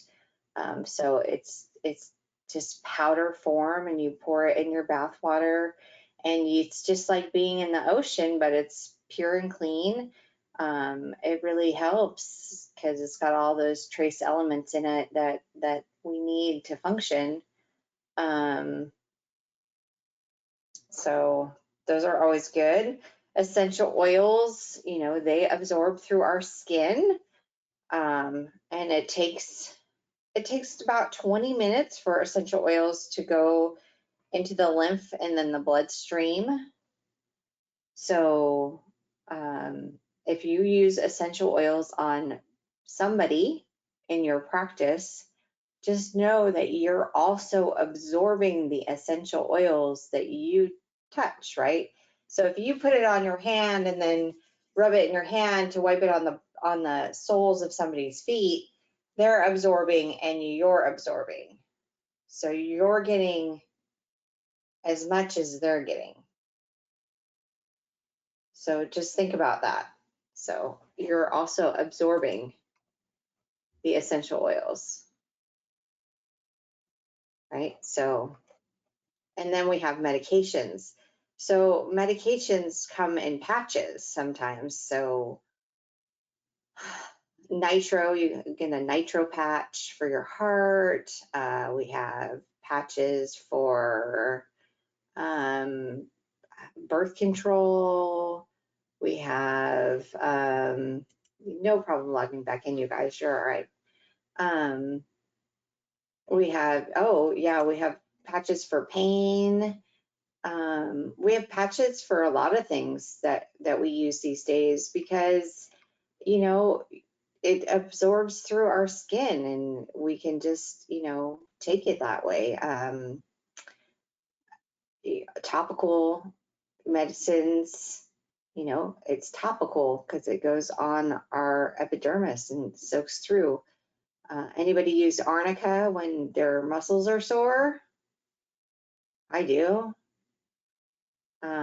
Yep. Right? CBD cream, same thing. It gets absorbed through our skin. So that's the way that our body is getting this medicine, is through our skin. We're absorbing it. So our skin absorbs, semi-permeable. So our skin can absorb.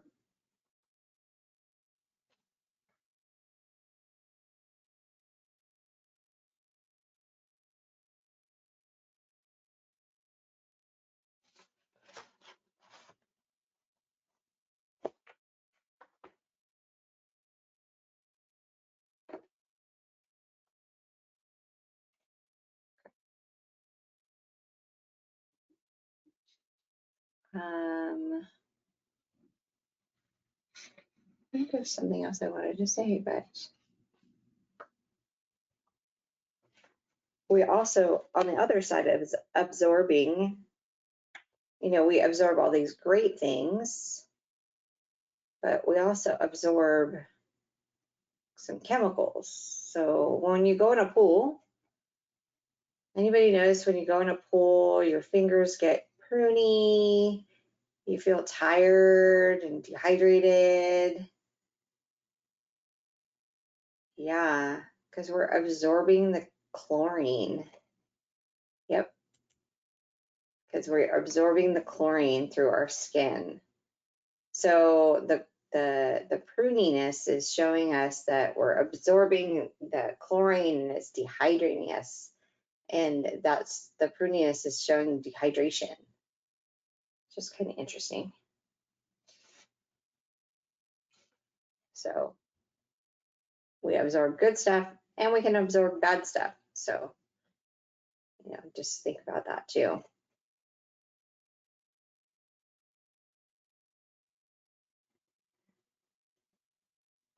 Let's see, more functions. We get protection. We get protection from UV rays. We get protection from bacteria. We get protection from abrasions and parasites and viruses. Oh my. So our little picture here shows a trauma like a cut, okay?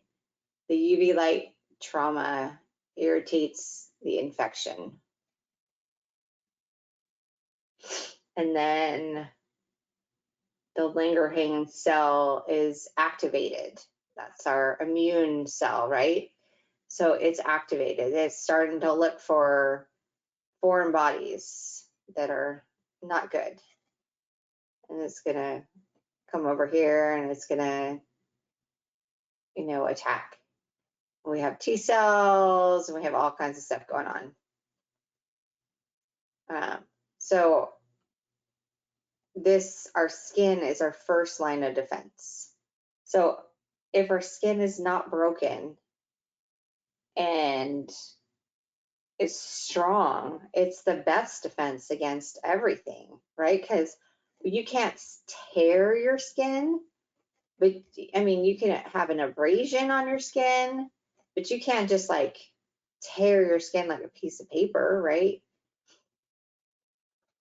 You can't just come up into your forearm and be like, I'm going to tear the skin off. If you're healthy, right? If you're healthy and your skin is good, you can't just tear the skin. It takes a lot to tear it, right? So if it's strong, it doesn't just tear.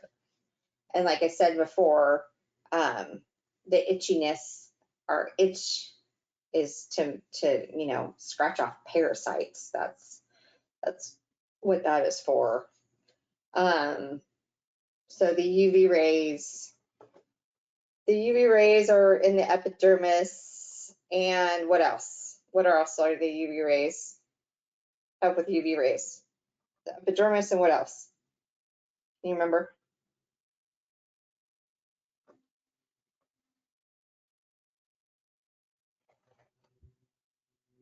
Yep. Anybody else?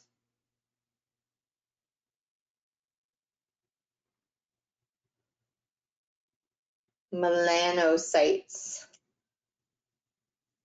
Melanocytes help with UV rays. Good.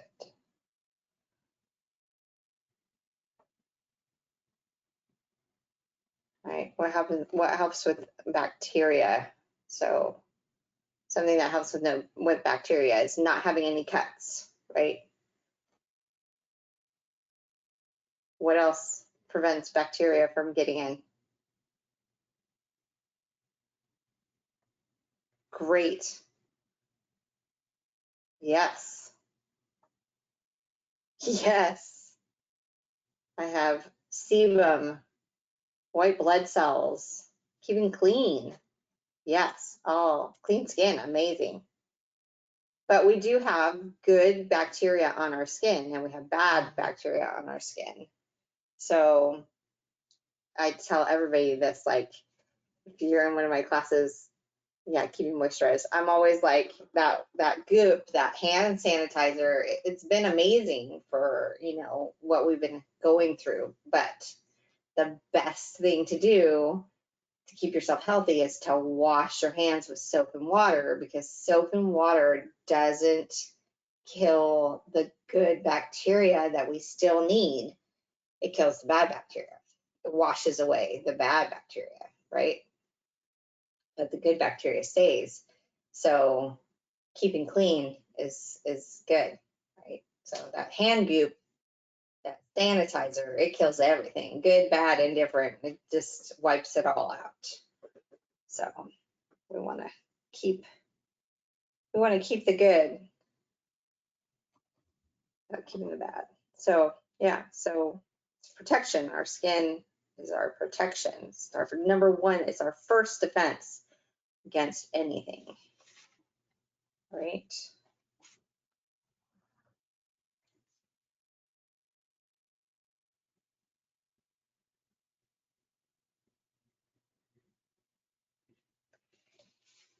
We have excretion of waste, another function. So excretion is removal. Excretion is a removal. So letting go of, removal, excreting the waste. It does it in small amounts through the sweat glands, right? We talked about the sweat glands, these little greeny guys here. One goes all the way up to the skin. We have the other one that's attached to the hair follicle, and it goes up to the hair, gets with the sebum, right? We talked about the sweat glands. So excretion, this is where, so we can excrete salt, and we can excrete, you know, the sebum, whatever, the oils, we can excrete some waste through the glands, through the sweat glands onto the skin.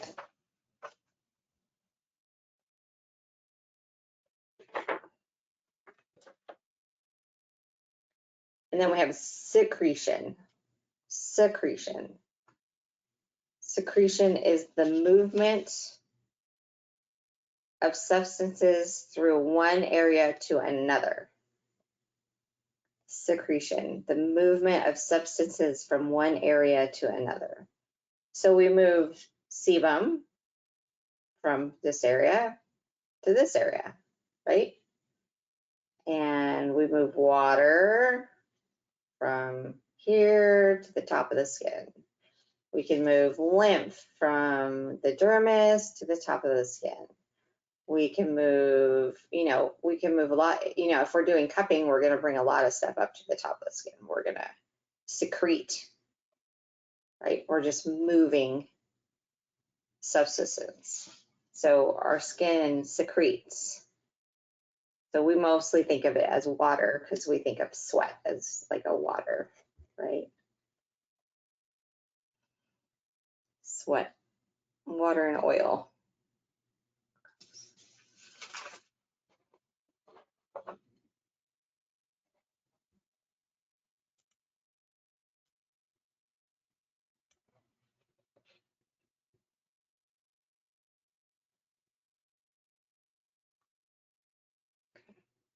Vitamin D. Vitamin D. So our skin has synthesis of vitamin D. So in our little picture, what is excretion again is waste. Excretion is letting go or removal. Excrete. Kind of like, we excrete feces. It's waste. We let it go.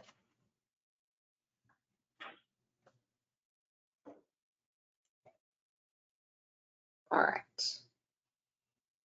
Vitamin D synthesis from the sun exposure. So we have the sun hits the skin, and then it becomes vitamin D3, goes into the liver, and then it goes to the kidneys, right? We also can take dietary excretion or exit waste, yeah. Dietary intake, D2 is from plants and yeast, D3 is from an animal source, right? But, so vitamin D, you can get it from the liver, the kidneys, the skin, basically, and then we start that process through sunlight. So here in Southern California, it's really not a big hardship to go out in the sun for 10 minutes and get your exposure from the sun to get your vitamin D, right?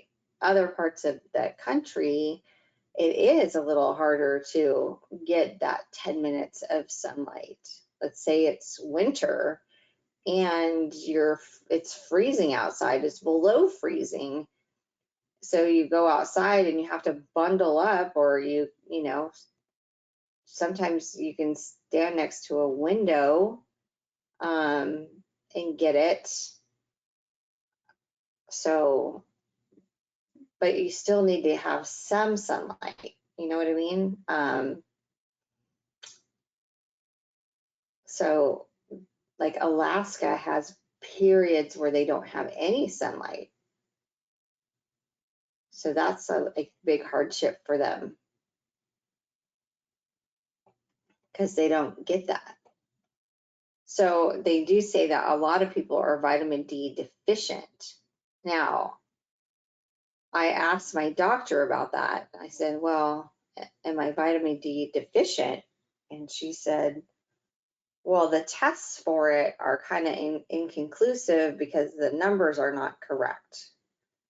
So they have like a number line and they can do tests for it, but more studies are saying that those numbers are not correct. So it's harder to tell on the tests, like if you're really vitamin D deficient or not. But there are, you can look at some of the things that you might have if you're vitamin D deficient, right? So some things that you might notice if you're vitamin D deficient is you might have inflammation, you might have mood changes, you might have digestion issues. I mean, you can look up all of the what a vitamin D deficiency can affect, and you can like look all those things up. But like my doctors, they're like, well, you should take vitamin D. I said, well, can you test me? And that's how I got around that question. So, most people need to supplement. Yeah, most people need to supplement their D. So that's why they made fortified products with vitamin D. They fortified milk with vitamin D. They fortified cereal with vitamin D.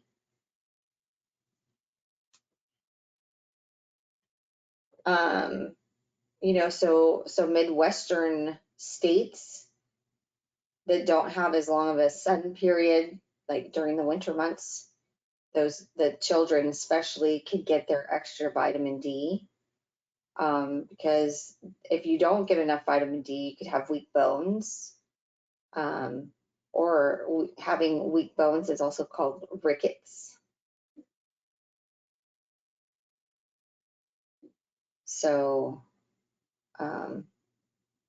yeah, majority of our population is deficient or low. Well, that's what I'm saying. Like I'm not sure if, I mean, they say the majority of our population is deficient and low, but is that true with the new science coming out saying that their tests are inconclusive because the numbers aren't right? Like my doctor said, I said, well, can you test me for D? And she said, you're always going to come out low because the numbers are not, sufficient. They're not credible. That's what she told me, which I just thought was really interesting. But I still do supplement with D. I just don't do it all the time. You haven't heard that yet. Yeah, see, my mom has MS and her vitamin D levels are always super, super low. And she has to take vitamin D just, to get around because of the inflammation that she gets from the MS. And the vitamin D really helps with that. So I asked my doctor about that, and I asked about the vitamin Ds, and I had them checked on me. And that's when after checking after a few times, that's when my doctor was like, well, there's new studies coming out. So, yeah, it's hard. Anyways, so synthesis of the vitamin D, you can get your D from going out in the sun. But if you wear sunblock, you're not going to get the UV rays that you need to make the vitamin D. So there's sunblock and then there's sunscreen.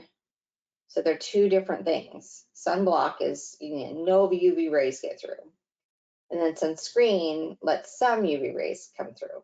So if you use like a moisturizer on your face and it has some SPF to it, you're going to get some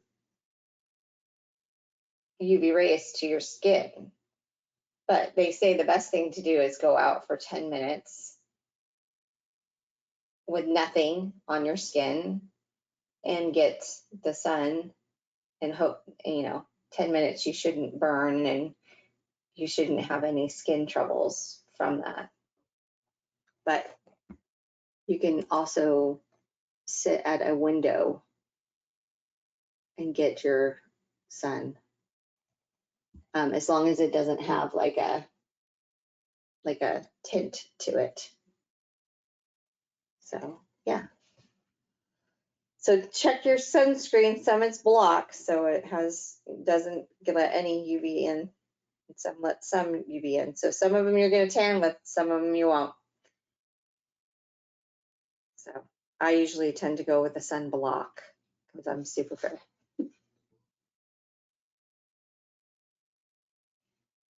All right, what do we have next?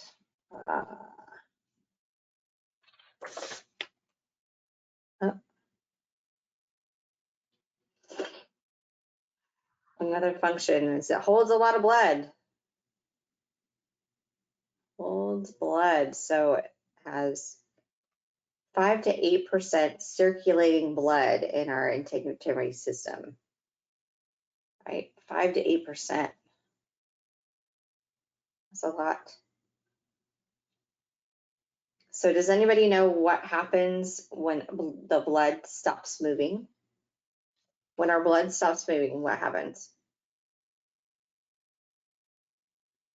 Perfect. We get a clot. Yeah, we get a blood clot. It coagulates. Coagulates. Yeah, we get a clot. So the blood stops moving, we get a coagulate. We get a clot. And so also when we eat, our blood rushes from our skin to our digestive system, right, to help us digest our food. That's why we get cold. What are reasons for the blood stopping? A cut?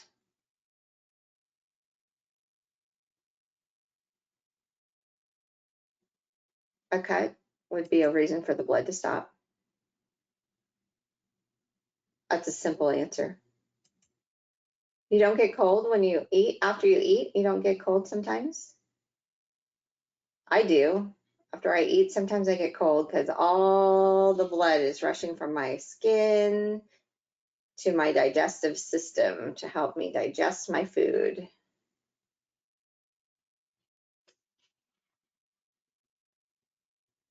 Nobody else has that?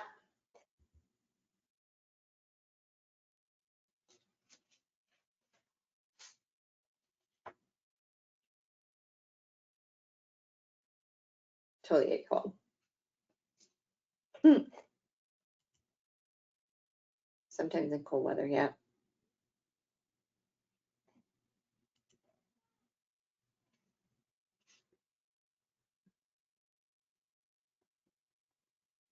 All right, more functions.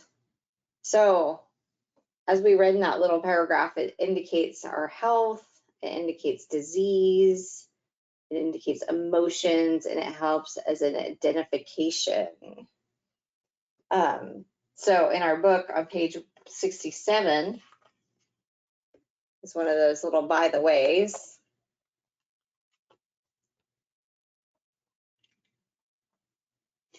And the by the way says the skin is a billboard of signs and symptoms that can indicate common pathologies. For example, one of the primary indicators of liver and gallbladder disease is jaundice, the yellow appearance to the skin. Poor circulation can be identified by skin pallor, pale or ashy appearance, or a bluish tint to the nail beds, skin, and lips. Imbalance in insulin, estrogen, and testosterone can lead to changes in the skin's healing capacity or the clarity of the complexion. So that's in that little gray by the way box. I just thought that was cool. A little tidbit, a little interesting tidbit. So diseases diagnosed by skin color, pallor.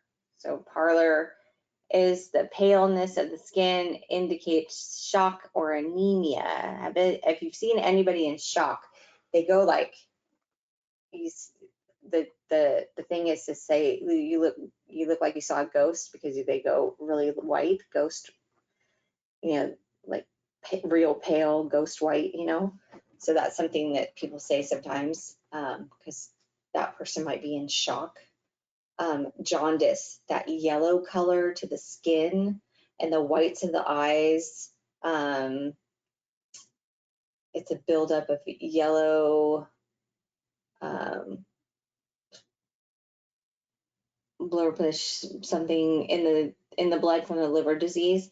So jaundice also happens to infants like right after they're born.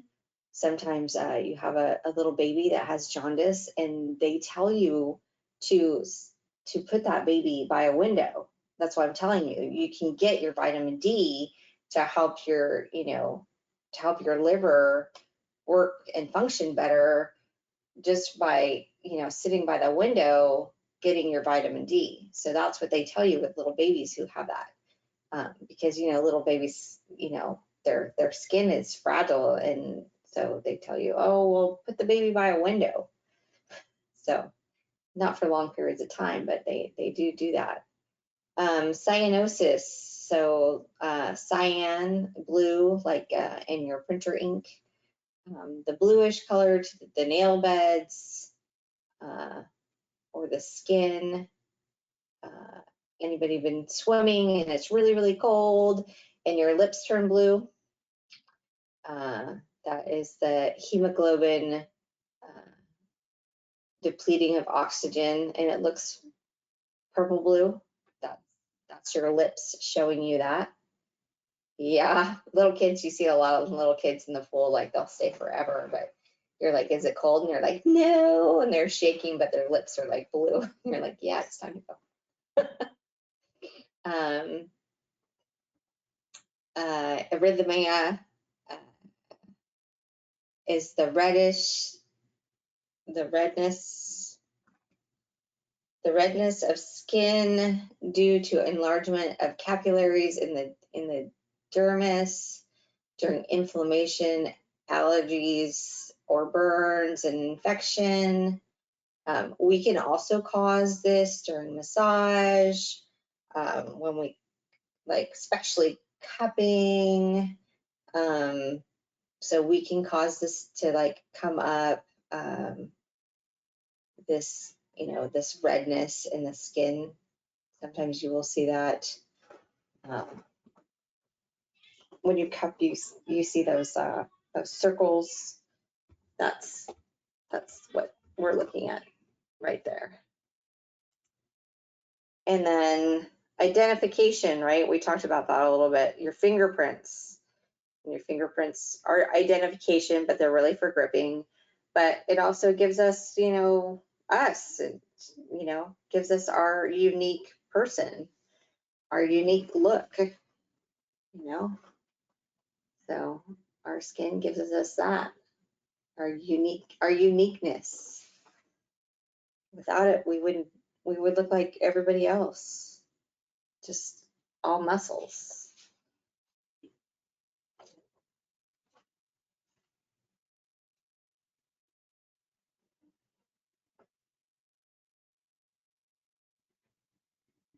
Okay, some more functions of skin. So we talked about sensation, right? We talked about temperature regulation, talked about absorption, protection of UV rays, bacteria, abrasions, parasites, excretes waste, it secretes sebum and water, synthesizes vitamin D, it serves as a blood reservoir, and an indicator of disease and emotional state, right? So we went through all of those. You guys need a minute to write all those down? Yes, please. Okay.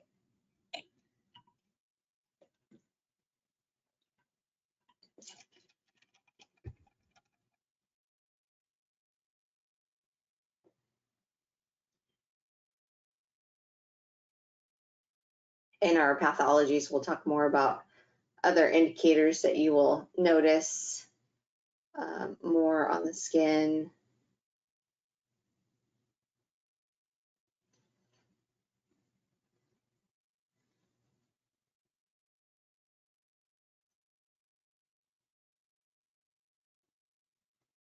But an indicator, let's see, an indicator.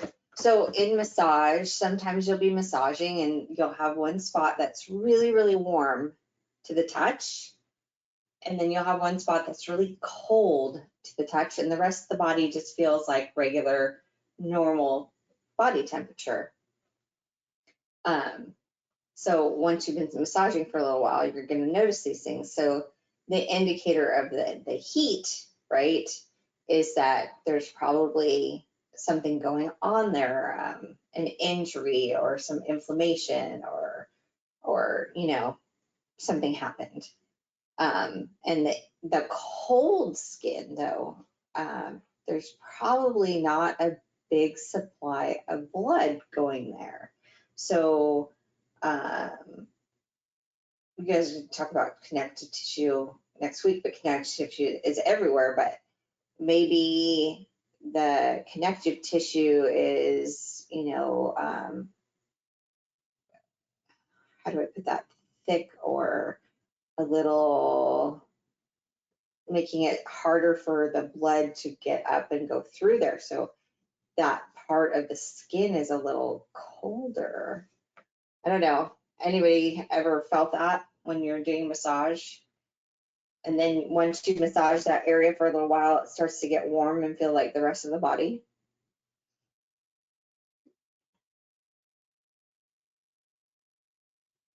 Yeah.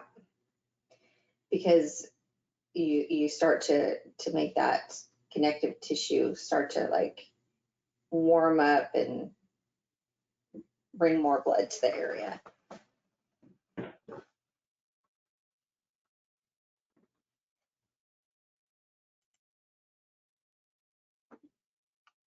It's kind of interesting feeling when you know when you're massaging and you notice that, wow, this area is really kind of cold compared to the rest of the body. Okay, everybody good? Can I move on from this slide?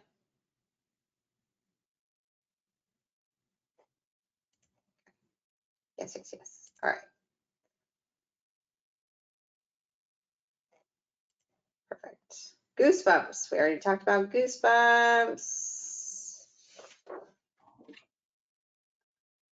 Skin repair. Homeostasis. Homeostasis is the balance. Homeostasis is what everybody wants. Homeostasis, the balance. So after you get injured, homeostasis begins, in which your blood vessels constrict and the platelets create substances that help stop bleeding through clotting. So platelets, right? Platelets are thrombocytes, are where platelets are born. Thrombocytes. So we're going to learn about thrombocytes later in another lecture. But just know thrombocytes are where platelets are born. And they come in and they help you stop the bleeding with clotting, right? Because they stop. Because when blood stops, it clots. So that's the first thing that happens, right? The platelets come in and they stop the bleeding. They start making the clot, which is basically in a cut, it's your scab, right? The clot is your scab. And then we have inflammation. So the inflammation comes in, vasodilation, which is opening. Vasodilation is opening up. We want to open up. We want to open up the area. We want to help to move in to remove microbes, right? So the white blood cells, the Langerhans are going to come in here, the white blood cells, and we're going to have red blood cells come in here. We're going to have fibroblasts come in here. and they're going to clean up all the microbes, the foreign matter, the dying tissue. They're going to take care of all of that stuff. And then the clot is going to continue to form, right? So when you have inflammation, some of the signs of inflammation are heat, pain, swelling, and redness. So like I was saying before, when you do a massage, sometimes you're going to feel an area that has a lot of heat. It might be a little swollen, right? It has heat. It probably has an inflammatory response happening. You injured that muscle, you overworked it, you did something. So it has a little heat to it, versus not enough, blood coming to the area, making it cold. All right. So those are the first things to skin repair. All right. So we have homeostasis. We start with our clot, and then we have vasodilation. We have everything coming in to clean it out and clean it up so that the clot can come through. So you can see in this little picture, you see these little fibroblasts and the macrophages. They come in and they eat things and chomp, chomp, chomp, chomp. And you have your blood vessel down here, which is, spouting up to make that clot right there.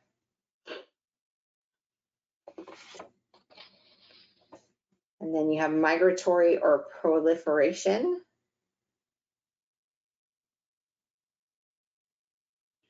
And proliferation, so the epidermis has been breached, right? Proliferation, the epidermis has been breached. Can I scroll back up 1 second? Yeah, no problem.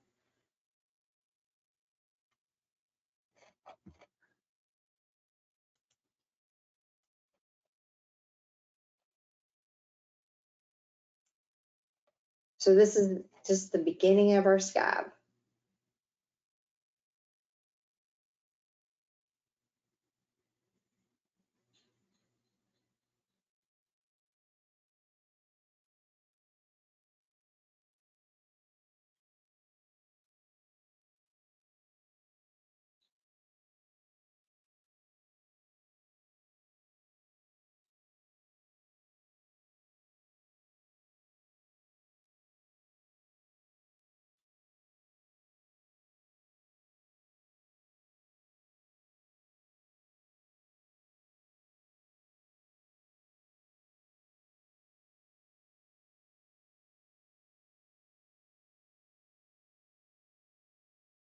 Our homeostasis and homeostasis,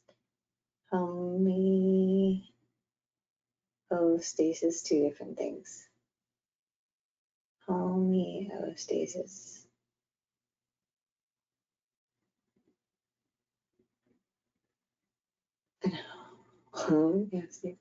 Well, I think that HEM, right? HEM is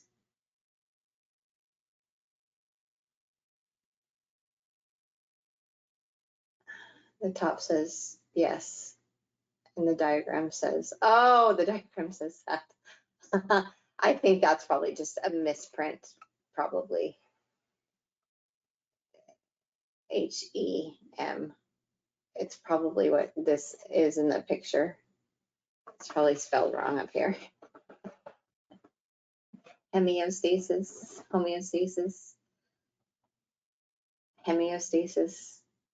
Yeah. Is there a way I could share the presentation?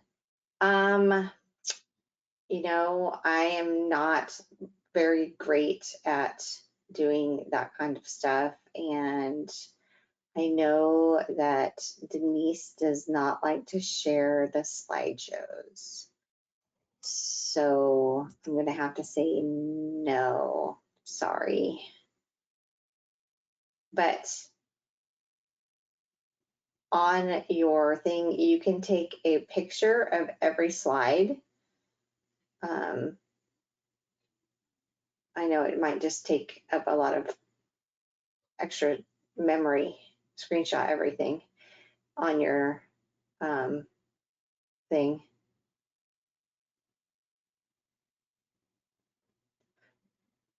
Yes, there's a way to rewatch the recording. Yeah, just call the office and ask. Just make sure you know the date of the recording that you want to rewatch, and call the office and they will help get that for you. Okay. But you can also screenshot every slide, and that way you have them too. And then when you're done with them, you can just erase them off your computer or move them to a, external something or other. Okay. Skin repair continues. Migratory.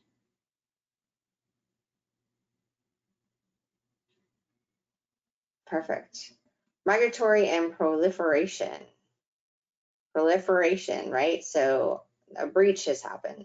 The epidermis has been breached. So the clot becomes a scab, right? So the clot becomes a scab. We all know about scabs. We've all had a scab some point in our life. The stratum basal starts to migrate across under the scab. Fibroblasts begin making collagen and elastin, which would make a scar, and damaged blood vessels begin to grow. So the damaged blood vessels begin to heal themselves and grow back.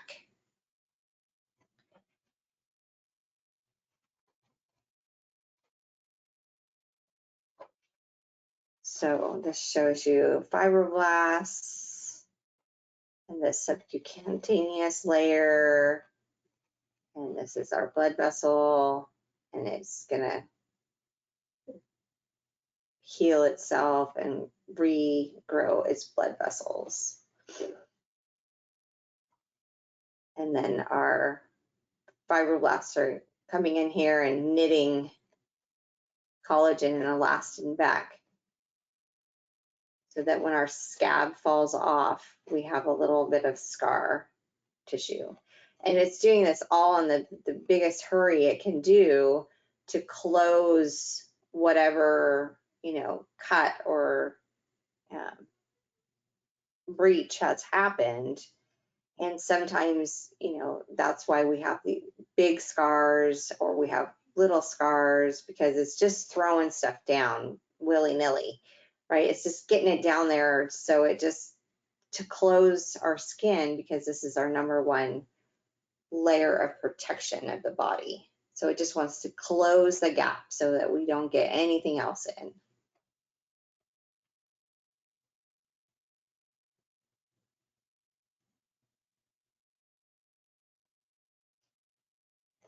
So children who get a cut and have a scar, right? Their scar doesn't stay for very long because it's in the epidermis, and they shed it faster, right? They shed it faster.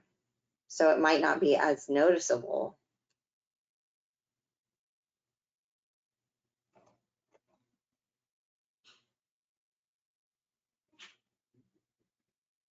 I mean, it depends on how deep it is, right? Maturation and remodeling. Maturation and remodeling.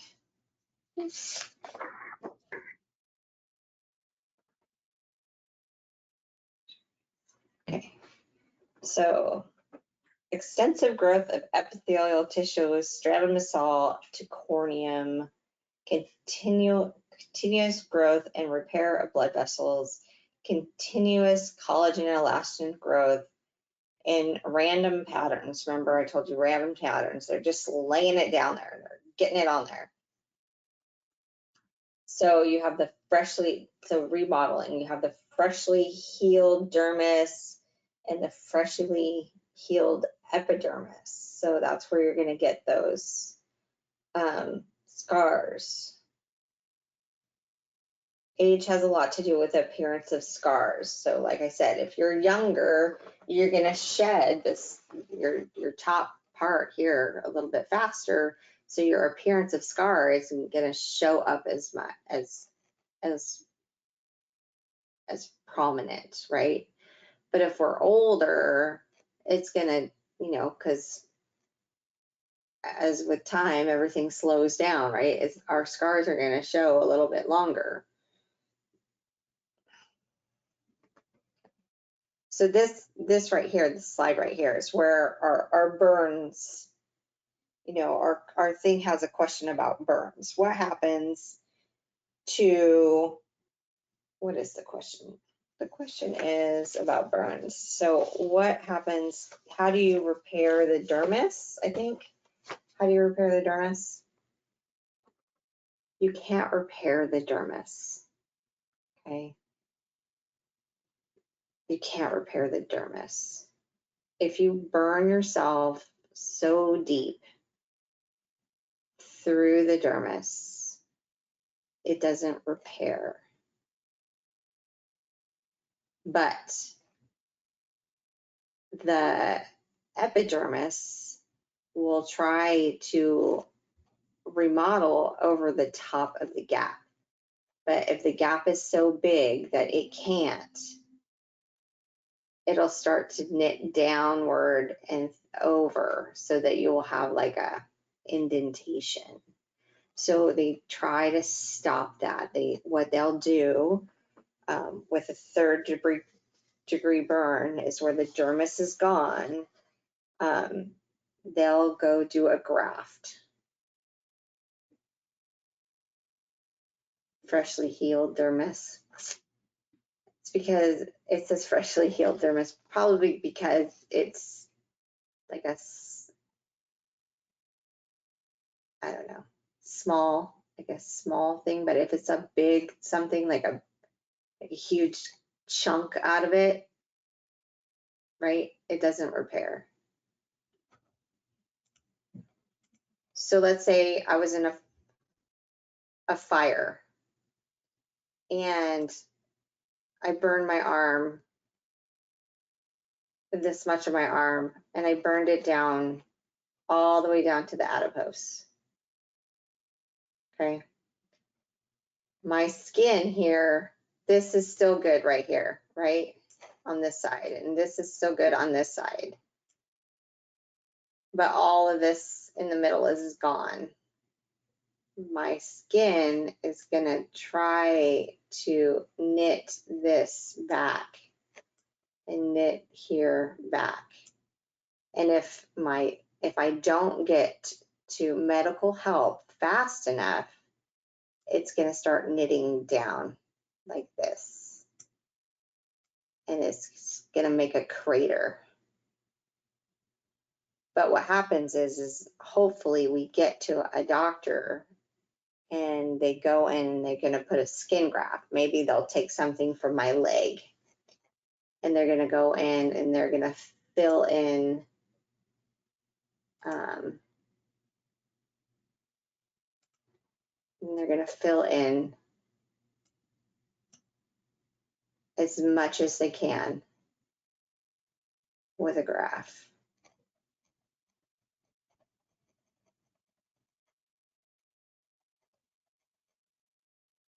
And then, oops, oh man, I hate when I do that. Okay, anyways, then, so I have my hole, and then this part is gonna knit over the top of this graft, right? It's gonna knit, knit, knit, knit, knit, knit, knit, knit, knit, knit, knit, knit, knit, knit.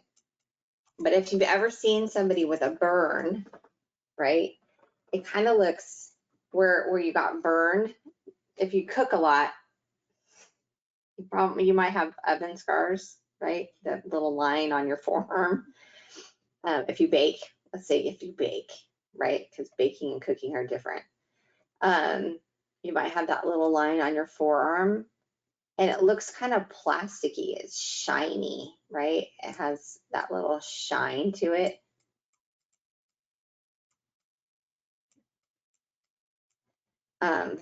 it's because of the burn. And because the dermis, depending on how far that little burn went through, so probably the little oven scar, right? The little oven scar went to about right here in the dermis. So it was a little bit deep. Yeah, it looks like a leathery texture, right? It was like a little bit deep. So then all of this got filled in, but you didn't have a graft.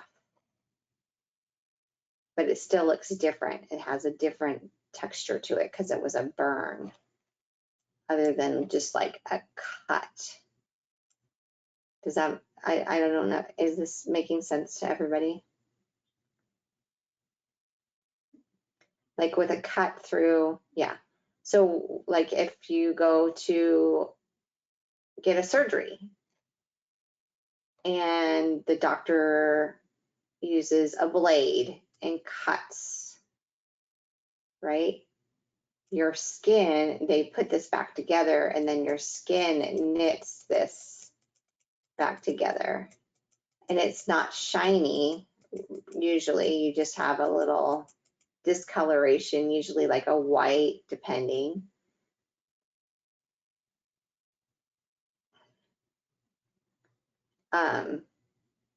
On this cut that was done with a blade versus the shiny, the sheen from a burn. Maybe the stratum corneum hasn't revived that after that. Yeah, maybe. Maybe you just have to the lucidum and that's why it's shiny, right? But that's the difference. So with a burn, if you burn all the way, a 3rd degree burn takes out the dermis. The dermis doesn't reheal, so this is weird. You have to get a skin graft to heal that. And there are so many cool new technologies on the forefront for burn healing. If you ever have time to go check that out, it is amazing.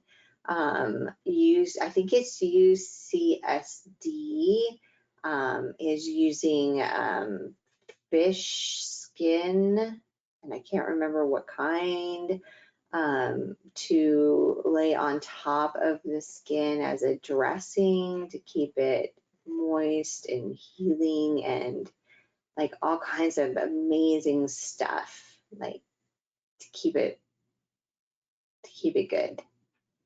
Like, and then they've been working on that for like years, but I don't know how many years, but yeah.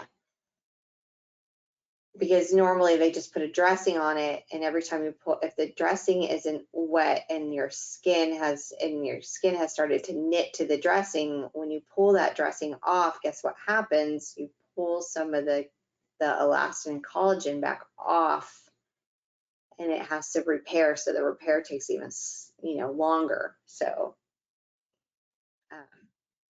yeah, so that's like really, really super cool that they have been like looking at stuff for burns, for burn victims, like people who have, and I'm talking about people who have like mass burns, not just like the little kitchen burn, like mass burns. So it'd be something if you're interested to look into. Kind of neat. All right. Keratinization. We talked about keratinization. The newly formed cells in the stratum basal are slowly pushed to the surface. As the new cell moves from one epidermal layer to the next, they accumulate more and more keratin. Remember, the keratin is the protein. Stratum corneum is almost completely keratin, 4 to 6 weeks from basal to the top layer of the corneum, right? So keratin is the protein, and this is the process of the live cell drying out, becoming just the protein. Keratinosis. Sometimes you might have clients who have keratinosis. I don't know if anybody has ever seen a client with that. Let's see if I can get into this.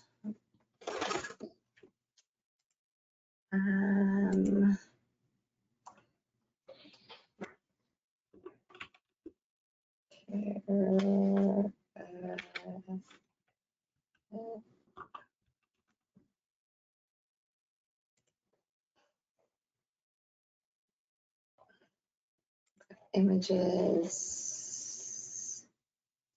Oh yeah, here we go. Like this, keratinosis. It can be anywhere. Sometimes you'll see it on people's backs, on their face. Here's a great picture of this guy.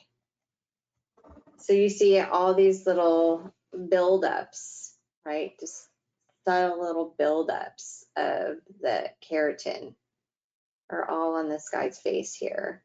So sometimes you see this like a heavy level on somebody's back.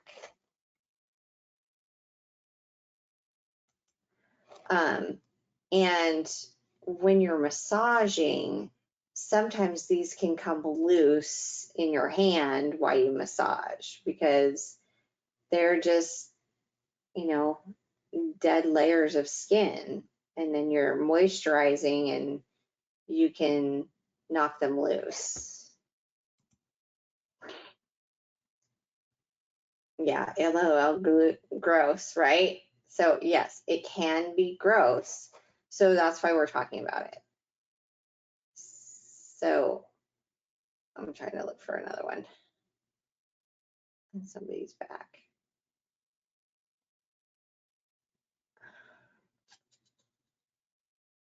That guy's face was the best one so far. Oh, here's a good one. So, right, so you see this really dry patch here, and you see all these little dry patches here, right? So I've seen them on the scalp one, yeah. Somebody said that. I've seen them on the scalp. Somebody uses, yeah.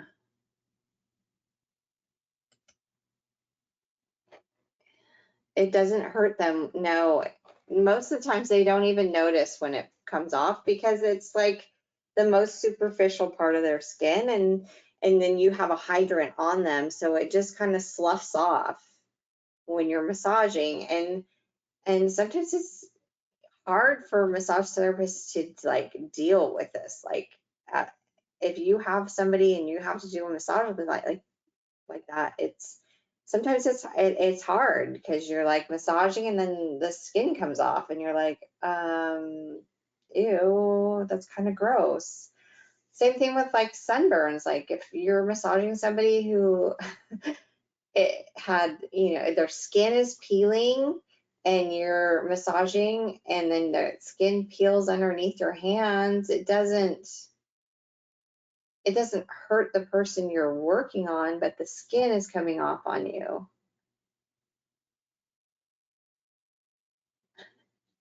Yeah, somebody said it happened to them in clinic and they thought it was their clothes material. Yeah, it is kind of gross to think about it, but it does happen. It's not anything that's going to hurt you. It's not going to hurt them. But, it does happen, and it's something that you guys should know about. And you might see, and, for some people, we are the only people that see somebody's back. So this kind of stuff, you could tell them, maybe try to hydrate more, but they might not have anybody at home to help them hydrate their backs or to exfoliate to help, because they probably have up to 50 layers back here, right? 50 layers of corneum back here.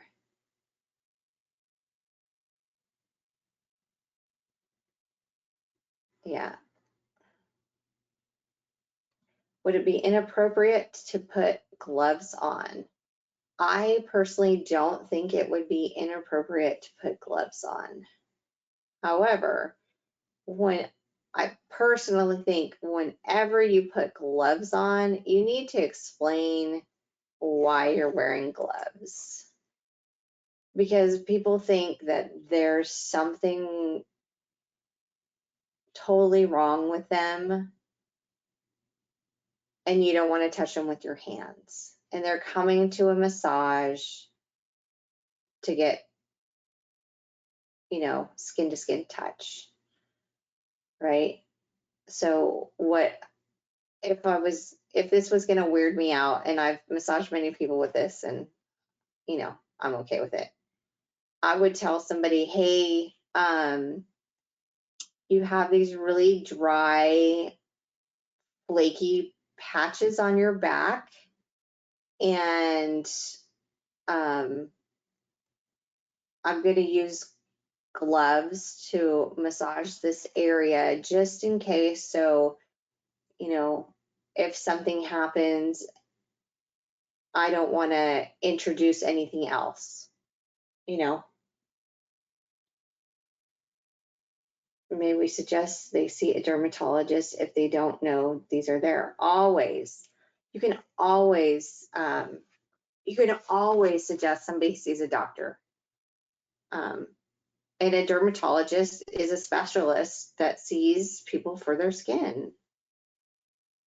Could it be precancerous? No, this is just extra buildup of the corneum. So that's what this is.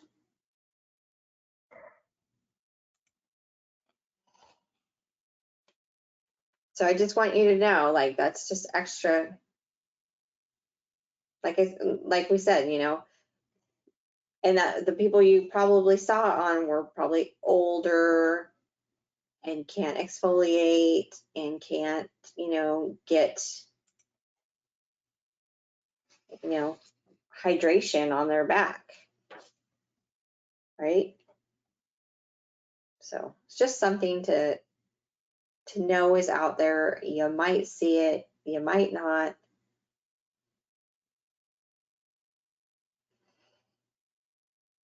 Pathologies. Okay, so pathologies. We're going to talk about skin cancer, scleroderma, warts, eczema, psoriasis, aged skin, vitamin D and bone growth, and the lines of cleavage. Can I go back? Sure. Go back.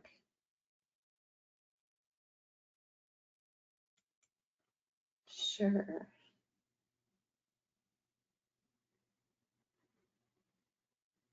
Let me know when you're good.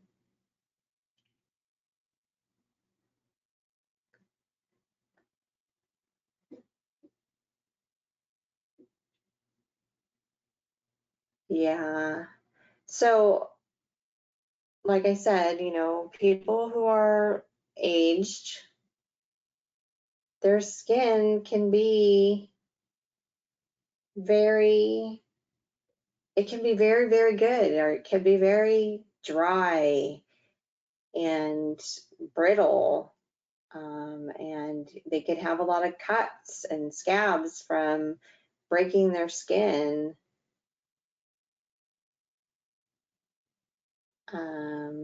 Somebody's asking because they massaged somebody who was an older person, and should they worry about massaging them? Well, honestly, I worked in the geriatric world. I still work in the geriatric world, and I love geriatrics, and the first thing that happens when you become old is, you know, people don't want to touch you anymore because, you know, they think, oh, you smell funny, you're frail.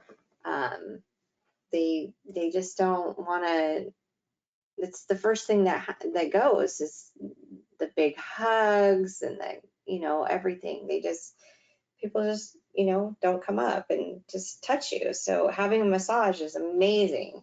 But just also knowing that, you know, if you're working on the skin of an elderly person, I would use a lotion because it's water-based, versus an oil that's going to sit on top of the skin. So because they're probably not going to shower right after the massage. So the water-based lotion is going to absorb into the skin, which is going to it's going to help hydrate, right? And then you know, just be careful. You can see when the skin is thin. If it's too thin and you're worried, don't massage that area, but you can massage other areas with no problems. Yeah. They need and deserve touch more than ever, somebody said. Yeah, I totally agree. All right, so back to the pathologies. Yeah, you went very perfect. Yeah. We used to have a class for geriatrics. We haven't had it in a really long time. And we would go to nursing homes and do massage in nursing homes, and it was amazing. But I don't know, you know, if that would ever, you know, maybe sometime in the next few years that class can come back. But as of right now, I know nursing homes and places are still really, you know, tight about having people come in. Yeah.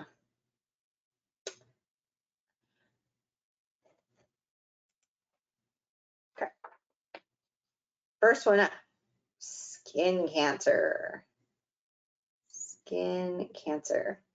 So skin cancer, we have a lot of skin cancers. So on the side, you see 4 different skin cancers. I would love to volunteer to do this. Well, you should go to some nursing homes and just volunteer. You'd have to go into their volunteer program, and you could probably just do hands, maybe arms. Don't know. We could talk about that later at a different point. Okay, so basal cell carcinoma, right? Basal cell carcinoma. It originates in the stratum basal. It's the least invasive skin cancer, usually on skin exposed to sunlight, rarely spreads, grows slowly. So it's very common. So this one's very common, right? So more than, let's see, what did I put? 3 million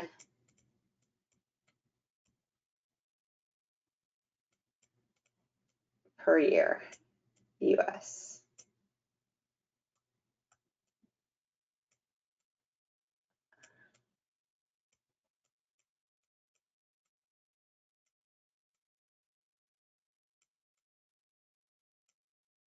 Okay, so more than 3 million people per year in the US have a basal cell skin cancer, carcinoma skin cancer. Okay, so that's very common. But the second most common is going to be the squamous cell. So that's 1.8 million per year. Okay, squamous cell carcinoma, and she put in some statistics, and I don't know how long ago these statistics were put in here. 35% of skin cancers any layer of the skin, variable rate of spreading, raised and firm tumor, becomes an open sore and can grow into underlying tissues. That's when it becomes a problem, when it grows into underlying tissues. More likely to grow on skin with chronic sores and scars. So it can become an issue and become deadly if it gets into the underlying tissues and grows, into and is left for too long, right? But normally, this one is a very common, people notice it and they get it taken care of quickly, right? And then in our box here, it says malignant melanoma. And this one, it involves the melanocytes, 2% of all skin cancers, greater than 50% mortality, spreads before it's detected. And I have, can spread to organs more rapidly if not treated at an early stage. And then down here we have the ABCs of malignant melanoma. We have asymmetry, borders, color, and diameter. So all of these things are detectors of a malignant melanoma. So you can see that they have all these things, right? And then we have the Merkel cell. Merkel cell is very rare. It's very rare. It's rare. It's a rare carcinoma, very close to the epidermis. Nerve endings, aggressive. They react to sensation. So Merkel is one of those pressure cells, right? So you notice this one gets really touchy, and it is 3 people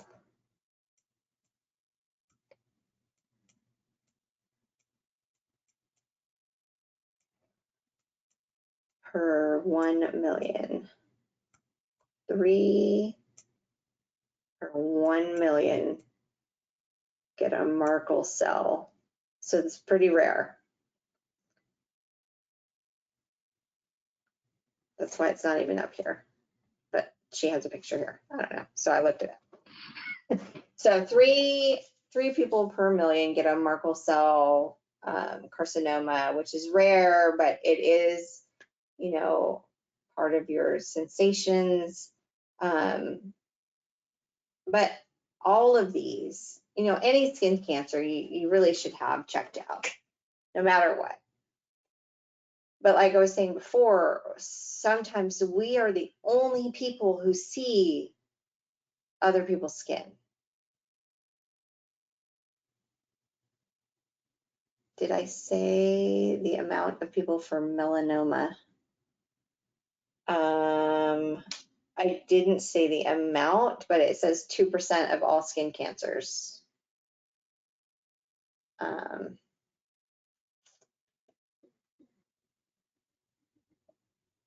So we are the only people who see some people's skin. So it is a really great thing for society, for us to be able to tell somebody, hey, I noticed this on you. You probably should go to the dermatologist and have it looked at, or go to your doctor and have it looked at, and then their doctor can tell them whether or not they should go to the dermatologist. Because I don't know anybody else, but my insurance is I have to see my general practitioner, and then my general practitioner sends me to the dermatologist. So whatever way you want to word it. you should have the doctor look at it. But a dermatologist is the doctor that is for skin. Okay, so giving a massage, if you notice something like this, don't tell them during the middle of the massage.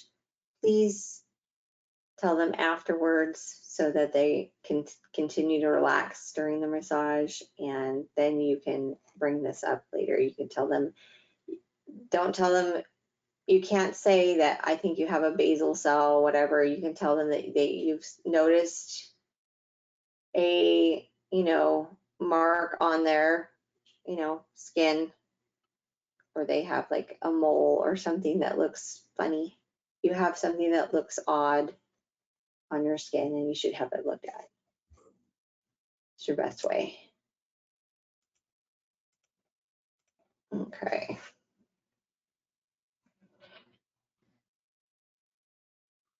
Oh, and then I have this little thing. Hold on. Let me get to it. Where did I put it? Where did I put it? You guys are gonna love this.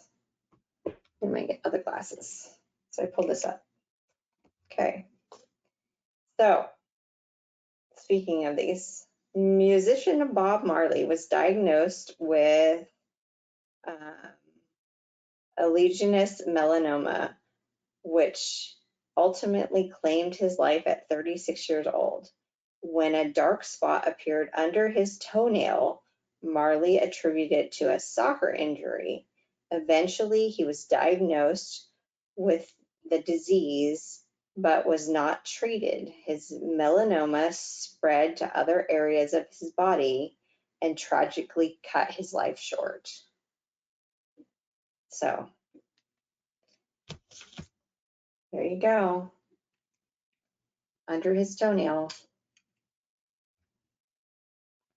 So he had a little melanoma under his toenail. And that's what happened. If you didn't know. So I took that off of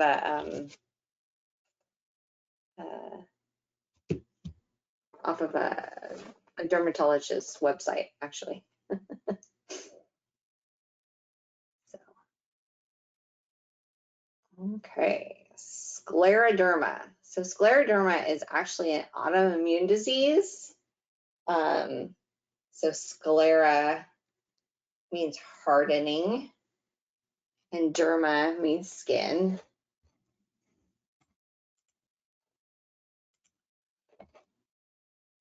Sclera, hardening.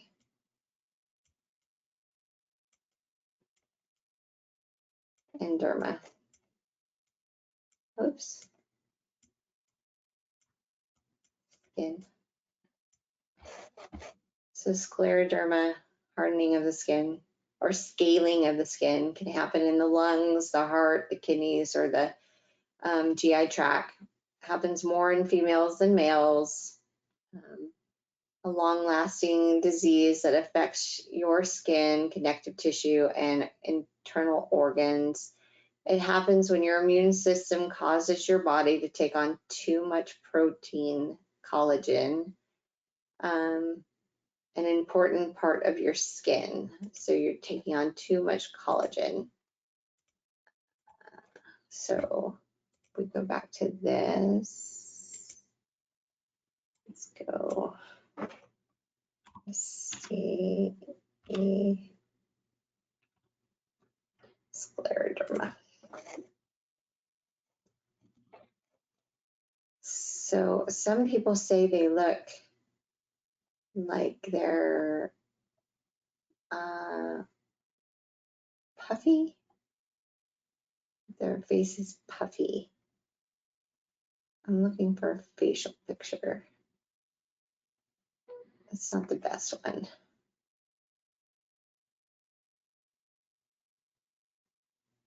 But they get a very waxy look to their face.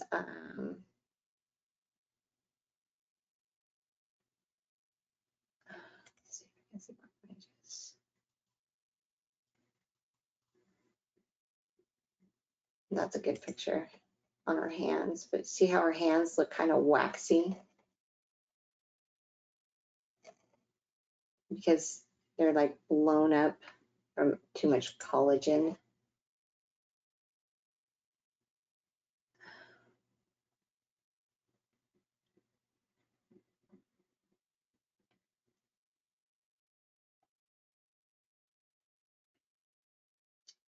Getting a lot of good pictures on here. Anyways,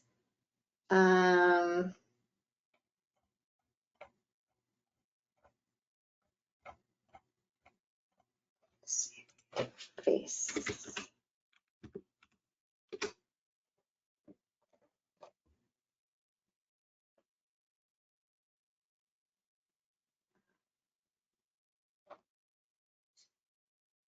Yeah, the tightening of the face.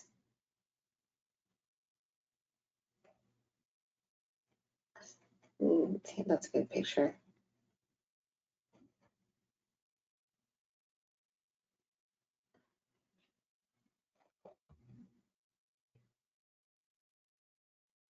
This one's a good one too. So you can see the progressive change for this lady right here. This scleroderma, you know, all the collagen coming up, and it just makes her face look really tight, right?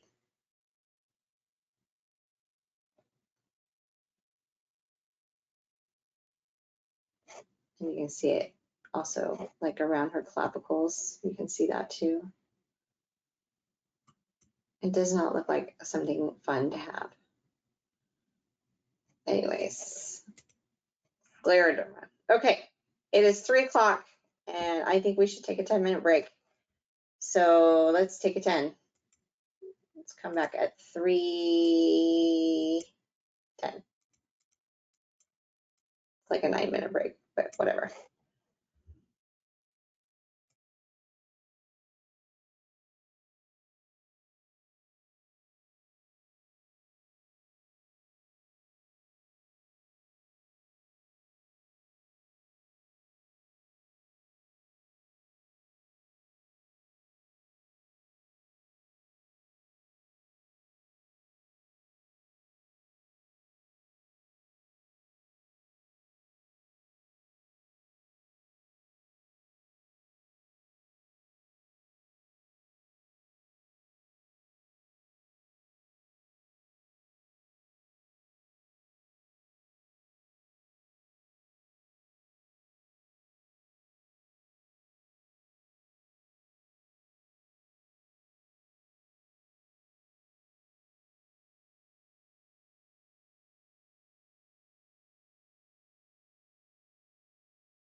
Okay, back from break.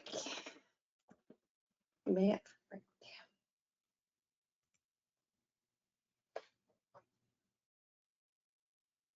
warts.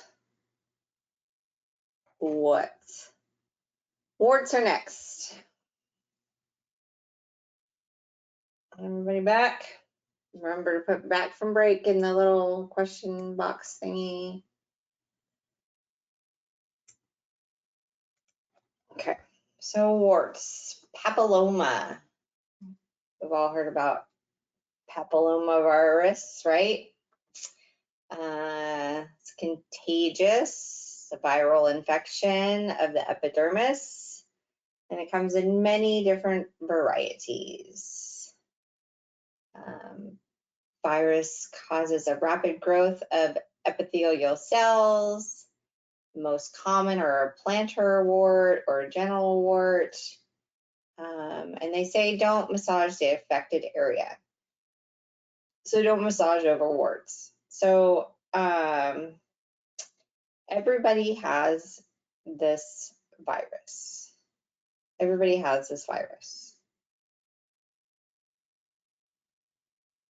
If you have this virus and you've had warts before, then you're probably prone to get them. If you are not prone to getting them, then it shouldn't be a big issue for you. When I was a little kid, I had a wart before, like when I was really little. But in my adult years, I have not. Some kids get them on their fingers, on their elbows, on their knees, right? So, and then they, don't get them later on as adults. So I have massaged over a wart before and I haven't gotten a wart, but for your tests, for any kind of, standardized tests, it is a virus and you don't massage over the affected area, but that would be, for you to, that's on your own personal journey, right? To think about, because it's a virus, a viral infection that you can get. But, if you're susceptible to it, then for sure stay away from it. If not, then I don't think it would be a big issue. But that's just me personally, because everybody has this virus. It's just something that you have on your skin. Like I said, we all have lots of stuff, good and bad, on our skin at all times.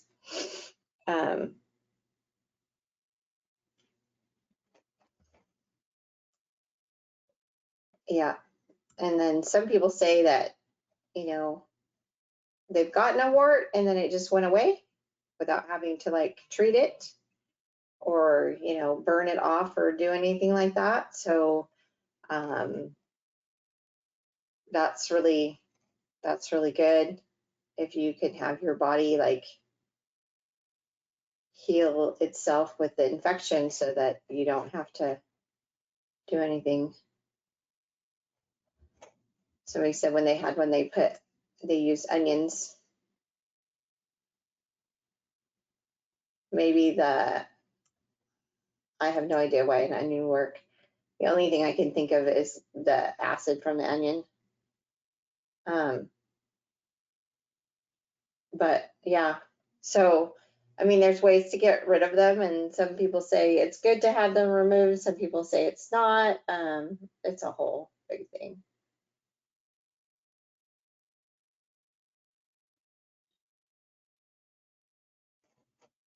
Yeah. So I mean, there's over-the-counter stuff. You could go to the dermatologist or your regular doctor. You could have them frozen off, but it is a virus. It's on your skin. It might come back.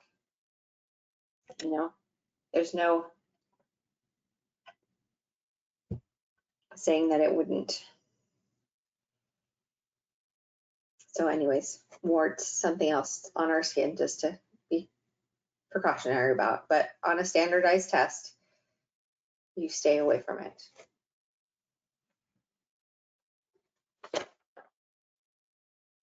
Eczema. Does anybody here have eczema? I know one person does. Does anybody else?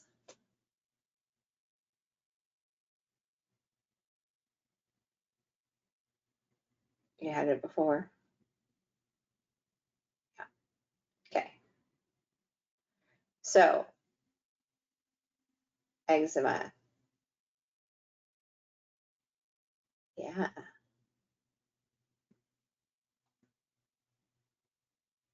Right? Eczema. So eczema, I find, is pretty, I guess I notice it quite often doing massage. It's a dermatitis. So derma, again, is skin, and titus is an inflammation. So an inflammation of the skin. It's inflammation of the upper layers of the skin, causing itching, blistering, redness, swelling, often oozing, scabbing, and scaling. Oftentimes, I don't see any of those things. Maybe redness, more like what this picture looks like for somebody when I see it. Usually in the elbow creases, bend of the knee, on the hands, and on the feet.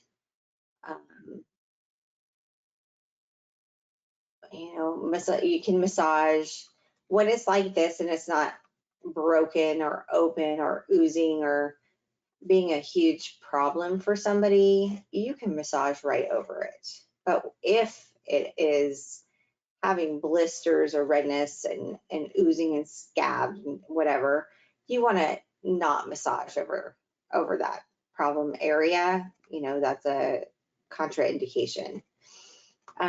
But you can massage above this or on the side here where the skin is really good.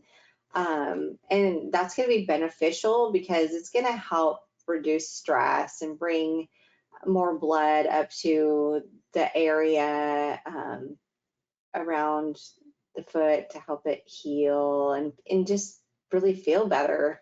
And some people say that, sometimes their eczema flares because of stress.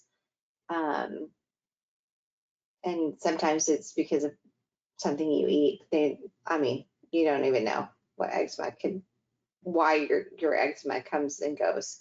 But it's not contagious. You're not going to catch it. So just be aware.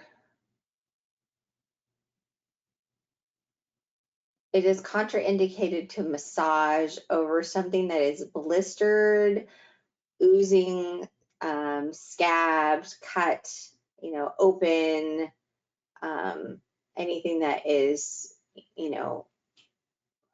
not intact. But like in this picture here, this is all intact. So I would massage right over this. As long as it's not painful or open, you can massage on it. If it's painful or open, it's contraindicated for massage. Did I explain that well? Yes. Perfect. Okay. Yeah, so I see a lot of eczema when I do massages. So, I don't know that it's quite as people say it's rare or, but I see it quite often.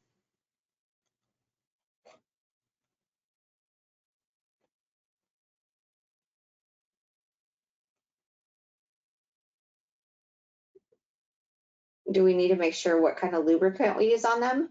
No. Can something make it worse? Probably not. my eczema people, the only thing, well, so I do know somebody who has eczema, and if you use certain types of essential oils on top of it, it makes it worse. So yeah, I would ask your client, you know, if, you know, their skin, because it's an inflammation of the skin, you know, if they have problematic skin, you know, make sure that you're not using anything that's going to make more problems for their skin.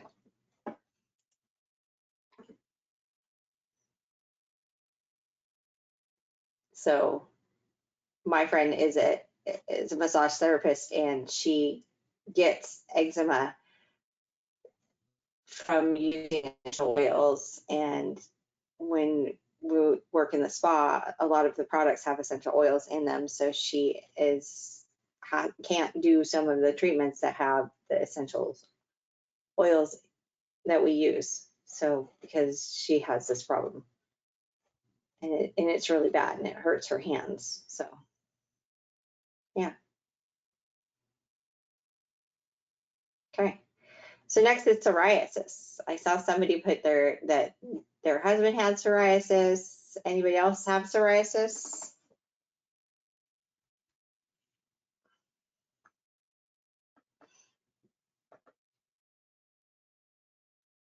Yes, yeah. Psoriasis.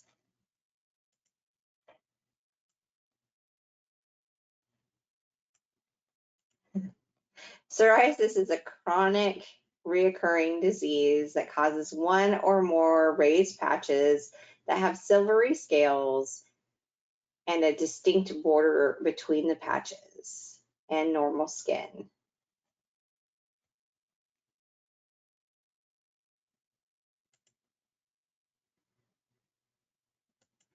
Yeah, so this is an overreaction of the basal cell to the corneum is too fast. It happens in probably in 7 days instead of the 10, right? 7 days.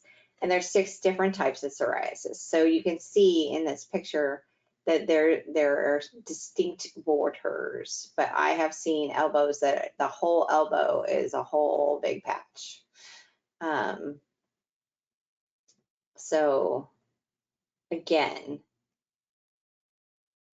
this psoriasis is not contagious. You're not going to get this.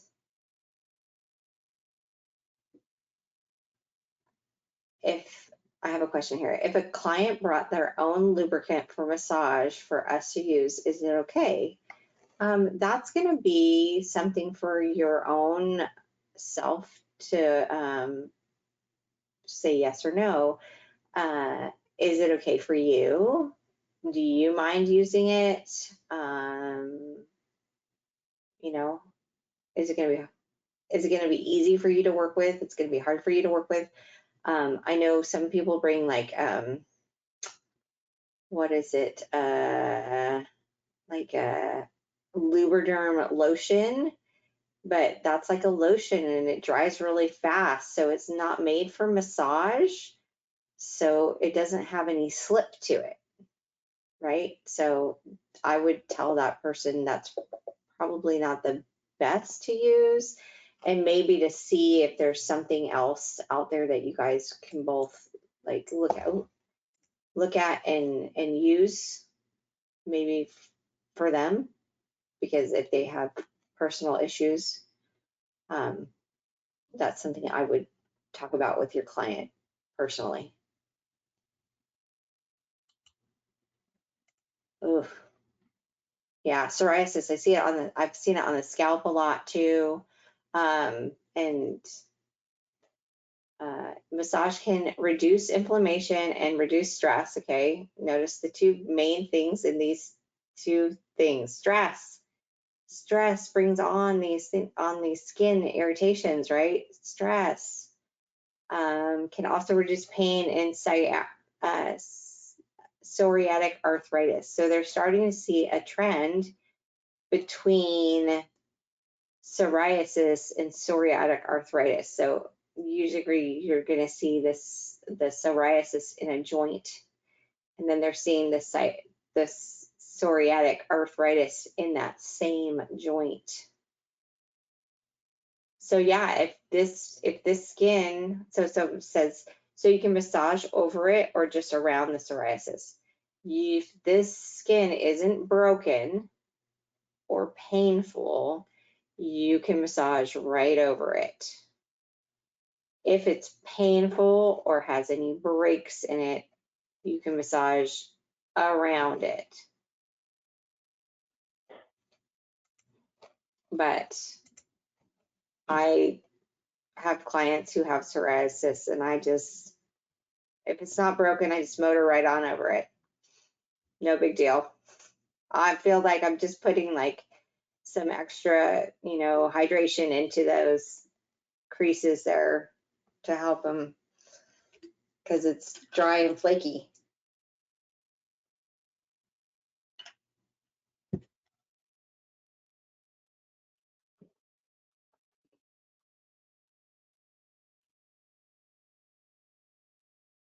Okay. Aged skin. We've talked a lot about aged skin, but so aged skin, it gets thin, so you can see thinness here. She probably brushed up against something right here, and whammo bammo, she's got this nice little purple mark. It loses elasticity because all the collagen and elasticity fibers are not building up in the skin anymore. Collagen breaks and frays, causing wrinkles and weakness. So you can see in her elbow here, she's got some weakness, really frail, thin skin. She has less fibroblast activity for healing and repair. So you see all the red marks because the fibroblasts aren't going in there and repairing as fast and working as hard as normal. The sudoryphus gland shrinks and dies, so therefore she doesn't have that body sweat anymore.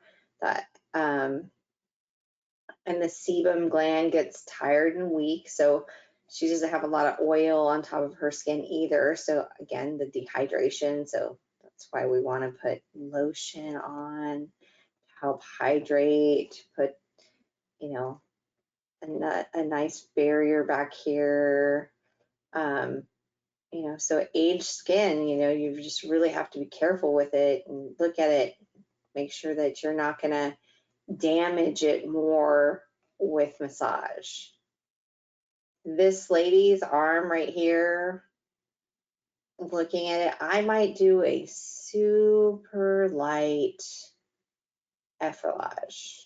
Super light, just like lotion application light on this arm. Okay. But I don't know, without touching it, how much more I would do, because the skin is pretty thin here. But that's just my opinion. So just on this part of the arm right here, you know what I mean? I would just be very cautious right here. Go nice and slow, don't go fast, But we have talked about aged skin quite a bit.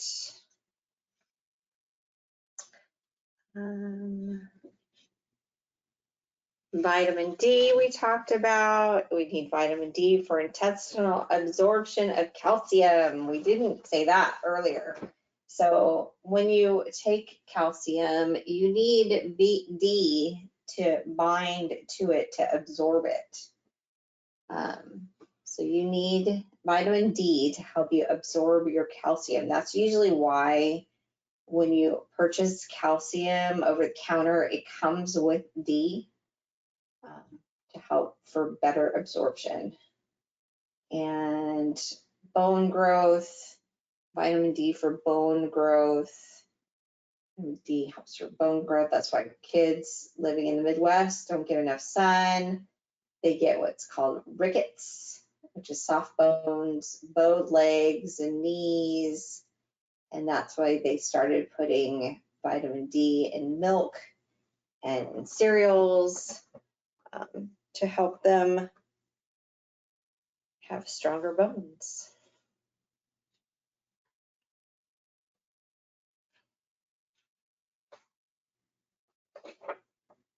And then we have lines of cleavage. So lines of cleavage. Oh, wait, go back. Okay, I'll wait and go back.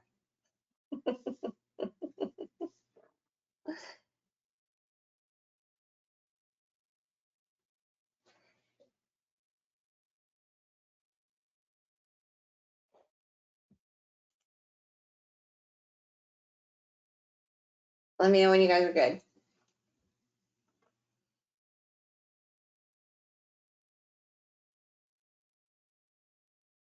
I actually take my vitamin D in a liquid form, so I don't have to take big honking pills.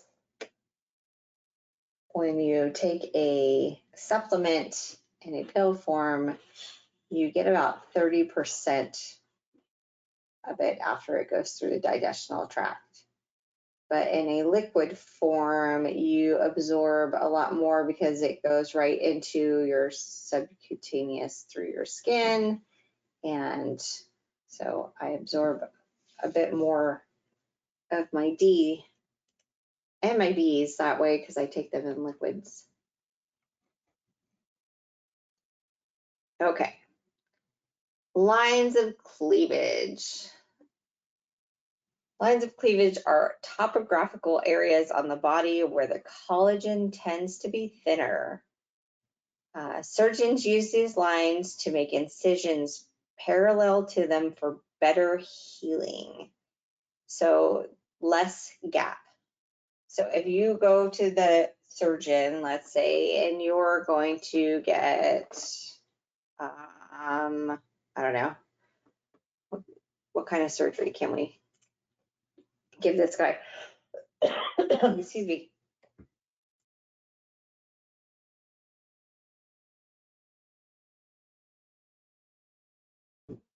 We want to give him a hip replacement and a knee replacement. Okay. So when you prior to having laparoscopic, right? So laparoscopic, you're going to go in and you're going to get this little knee surgery.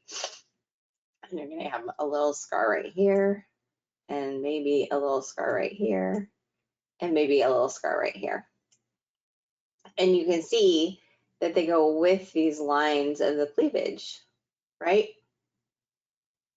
So that there's no gap, so that the scar, it closes easily, and the collagen can come in and close up and knit better. In the old days, or if something goes wrong, they will cut the knee like this, which goes against all these lines of cleavage. So it takes longer for this incision to heal because it's not going in the same pattern. You guys see that?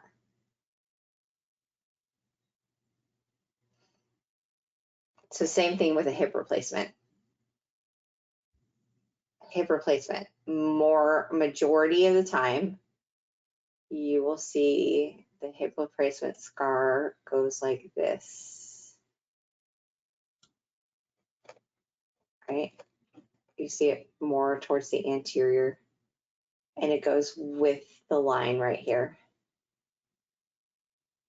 This poor guy, he's all beat up.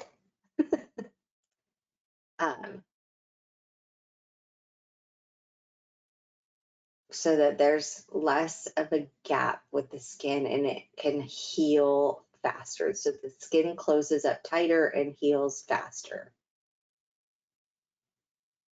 So that's why the surgeons go with all of these lines. They learn all of these patterns, and then they try their best to stick within the patterns. Not all the time can they do it, but they try.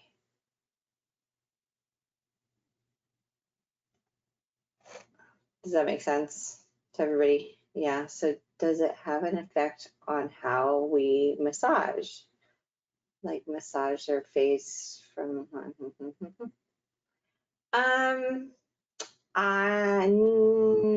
no, not really.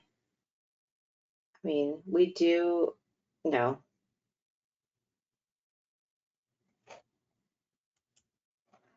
I don't think the lines of cleavage have anything to do with how we do massage. It is just in our skin, and that they cut through where these lines are because the collagen is thinner, so it's easier for the skin to heal. But it doesn't really have anything to do with how we massage, because we massage in different ways. So circulatory, right, goes towards the heart. Goes towards the heart. So yeah, it's going with these lines, right? But then when we cross fiber, depending on what where the muscle is and how the muscle goes. So let's say this is, right, this muscle goes down to here like this. Rectus femoris, we're going to cross fiber this way. Cross it. So that's not what the lines. So I don't think that the lines of cleavage really have anything to do with that. But just to show you something that kind of cool. All right, so at the end of our slideshow presentation. Whoop, whoop. Awesome. Awesome, the possum. Okay. So let me see if I can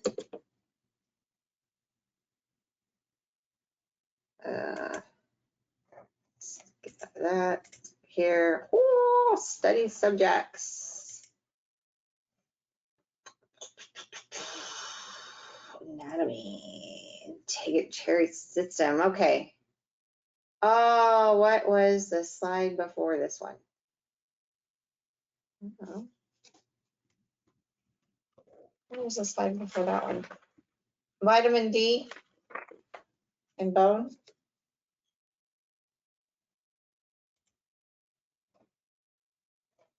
What was the slide before the lines of cleavage? The vitamin D and bone. Do you need it?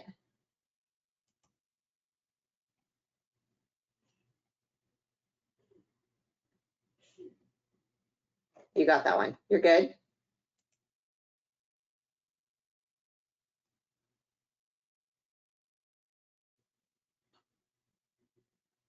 Okay. Integumentary system. Let's see. Let's take a practice quiz. All right. So you guys know you don't know the drill, do you? We haven't done one of these yet, right? Okay. So we're going to do a practice quiz. These quizzes are more, oh, you have? You did one with Denise? Oh, you did one with Dan. Oh, with both? Awesome. So again, just refresher. These quizzes are more of like a standardized test. So sometimes the questions don't make a lot of sense. And you have to pick the best answer to the question. All right. So go ahead and in your question box, just give me an, whatever ABCD. And I will pick the majority as long as I can catch it real fast. Because sometimes you guys are fast for me. All right. The deep, dense connective tissue layer of the skin.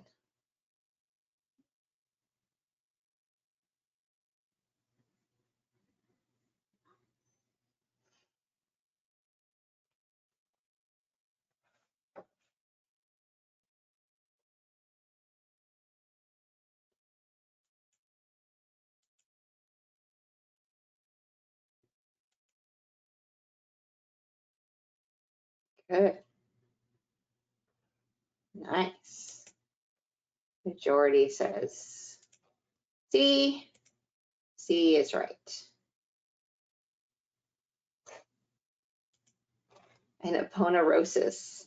And aponeurosis is a large flat tendon. So not that one. Epidermis is the superficial part, right? And an epidural. So an epidural is a nerve block. I love it. The subcutaneous layer connects the skin to the subcutaneous layer connects the skin to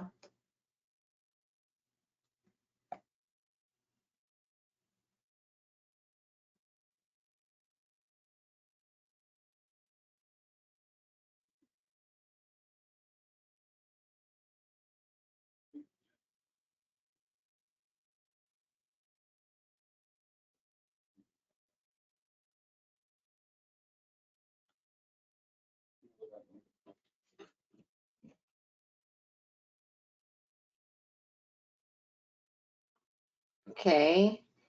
So majority said subcutaneous layer connects the skin to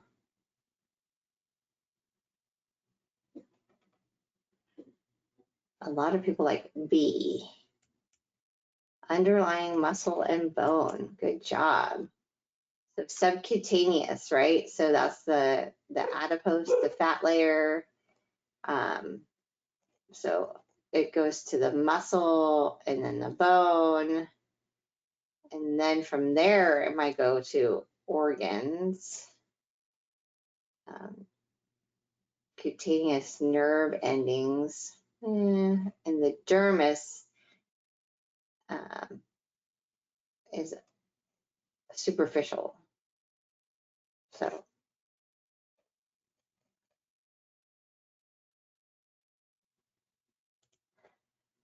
you're okay. All right. What is a water-resistant substance that provides protection for the skin? What is a water-resistant substance that provides protection for the skin?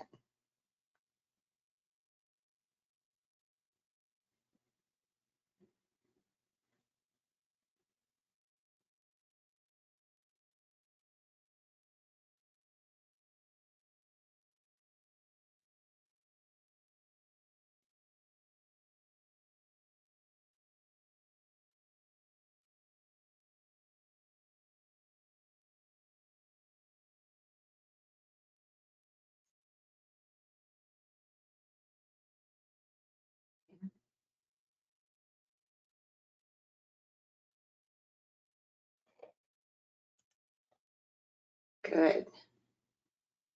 Majority keratin. Keratin. So, right? Keratin is our corneum. Our corneum top layer is our protection. It's water resistant.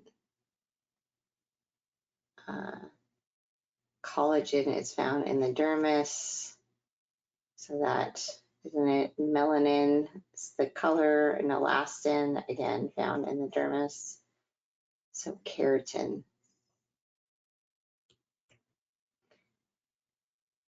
Organs contained in the skin, but not directly related to its primary function.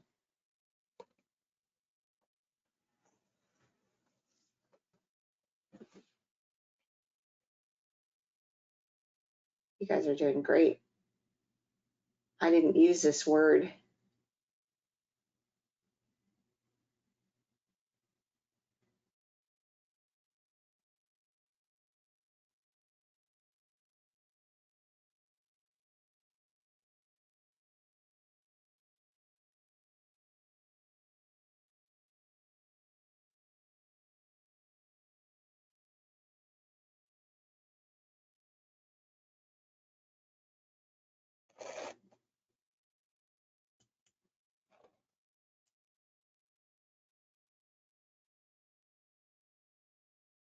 Accessory organs. Organs contained in the skin, accessory organs. Extra organs. I love it. Supporting structures. Yeah, I love it. I love some of the answers I'm hearing. What do you call dead keratinized threads of cells protruding through the epidermis and providing protection for the skin?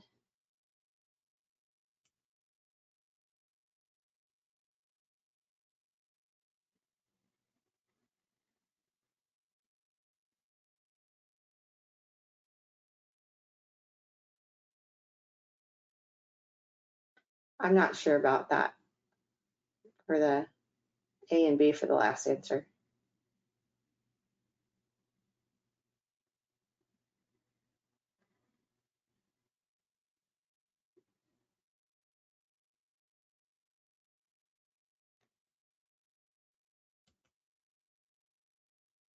Wow. Majority says, oh, got a couple more coming in. Majority says hair. Hair is protruding, right? So a pore doesn't really protrude, a duct doesn't protrude, and papillary plexus, but a hair does protrude, right? What is the general term for any damage to the skin? The general term for any damage to the skin.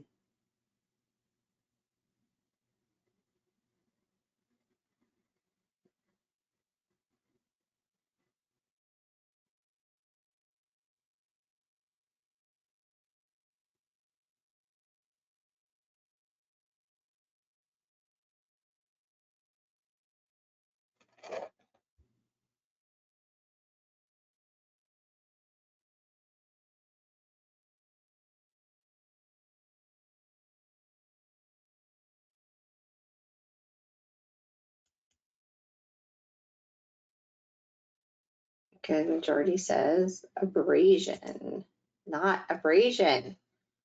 So D, skin injury. So sloughing of the skin is just the dead skin coming off. So that's not really a damage. Inflammation is happening in the skin, around the skin. An abrasion, I guess they just don't think that's damage. But a skin injury, though, I mean, yeah. So sometimes, right, it's weird. It was obvious. Skin injury. So there you go. Miner's corpuscles is an example of Meniere's corpuscles are an example of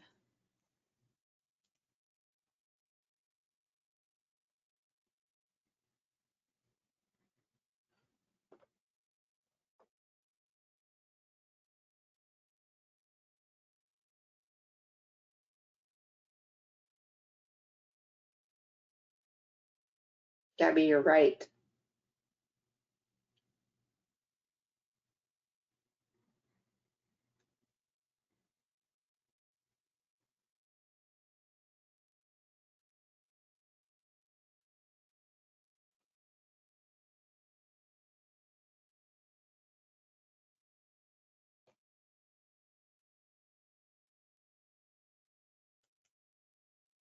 Majority says C, touch. So touch is correct. So stretch receptor. Temperature receptor. Well, no. Pain, right? But I said it was for pressure.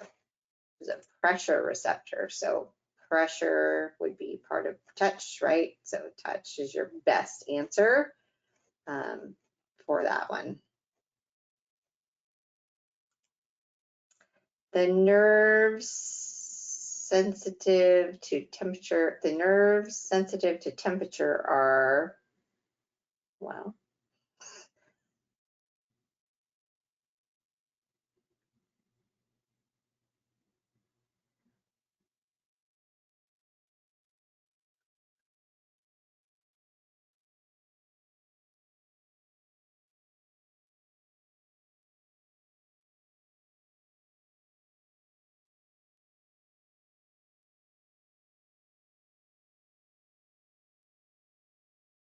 wow.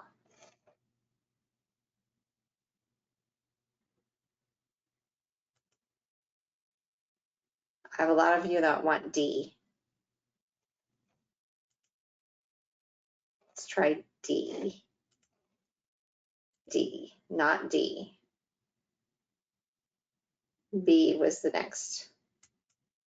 Pressure receptors, B. The Pachycean corpuscle was another pressure receptor and a pain neuron. I mean, this one says nerve, right? But it's a temperature receptor. The excessive growth of scar tissue over a healed wound is, I didn't talk about this one. Anybody know this one? You guys are like on fire for this one.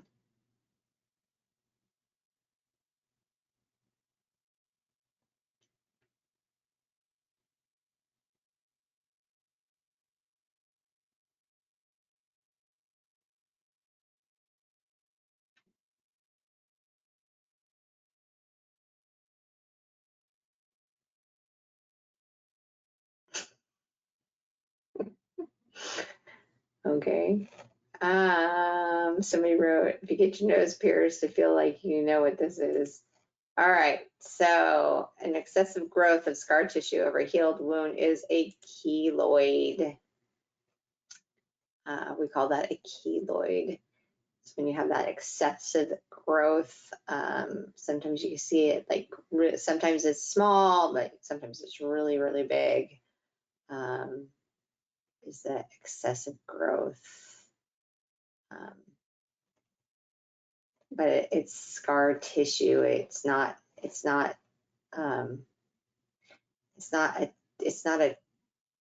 quite a tumor. Most tumors are vascular, they have blood to them, right? Yeah, so we call it a keloid. Anyways, the word integument translates to, come on you guys, I'll show you get this.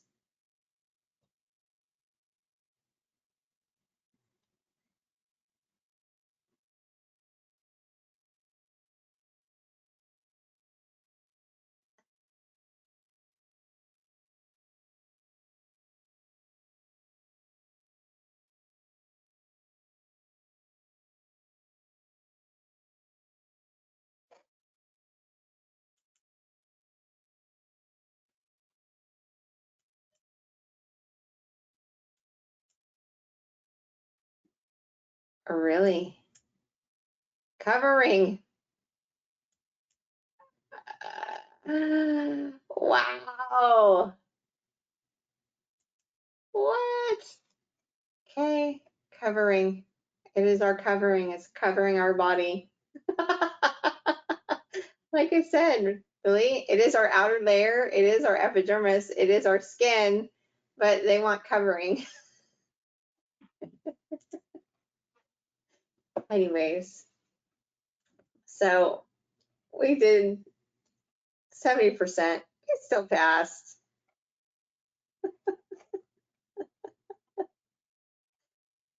Funny. What a trick question. Yeah. Terrible. Okay. So it is 3:55. And I think you guys all did wonderful today. So does anybody have any questions?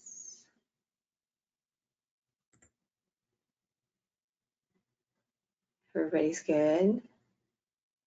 Am I going to see anybody tomorrow in advanced circulatory and sports?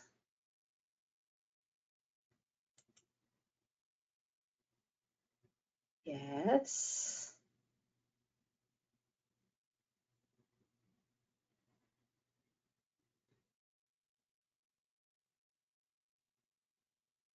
Do we have to do the quiz test after class every day? Usually we do it on the just the lecture days. So I don't know.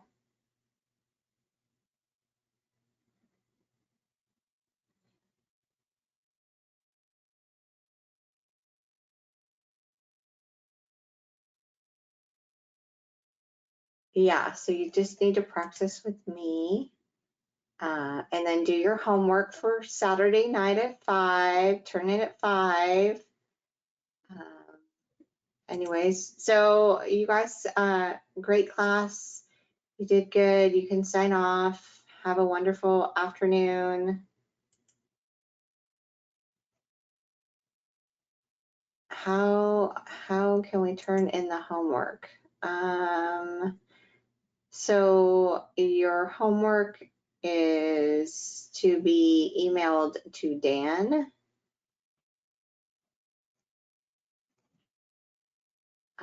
It's in the syllabus. Did I close my syllabus? I think it did. Do you have the syllabus? Have a good night, everybody.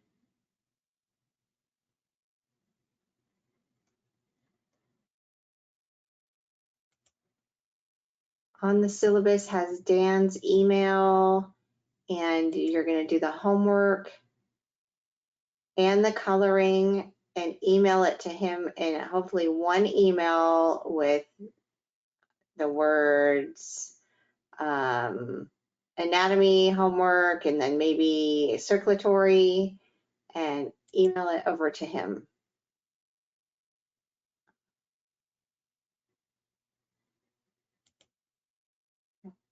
Do you have the syllabus? It's in the handouts. If you don't have it, you can print it up.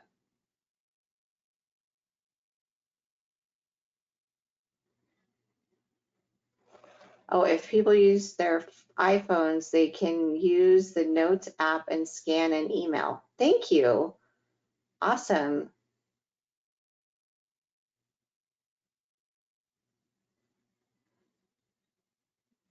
I did not know.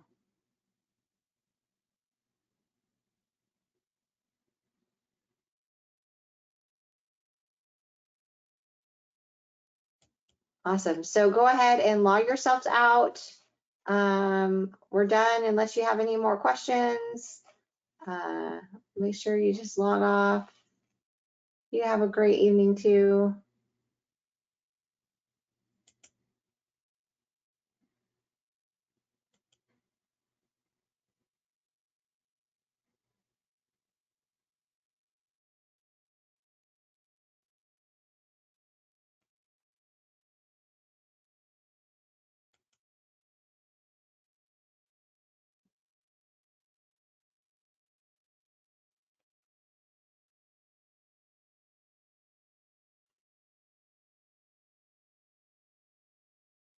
Did you have any more questions about the homework or anything?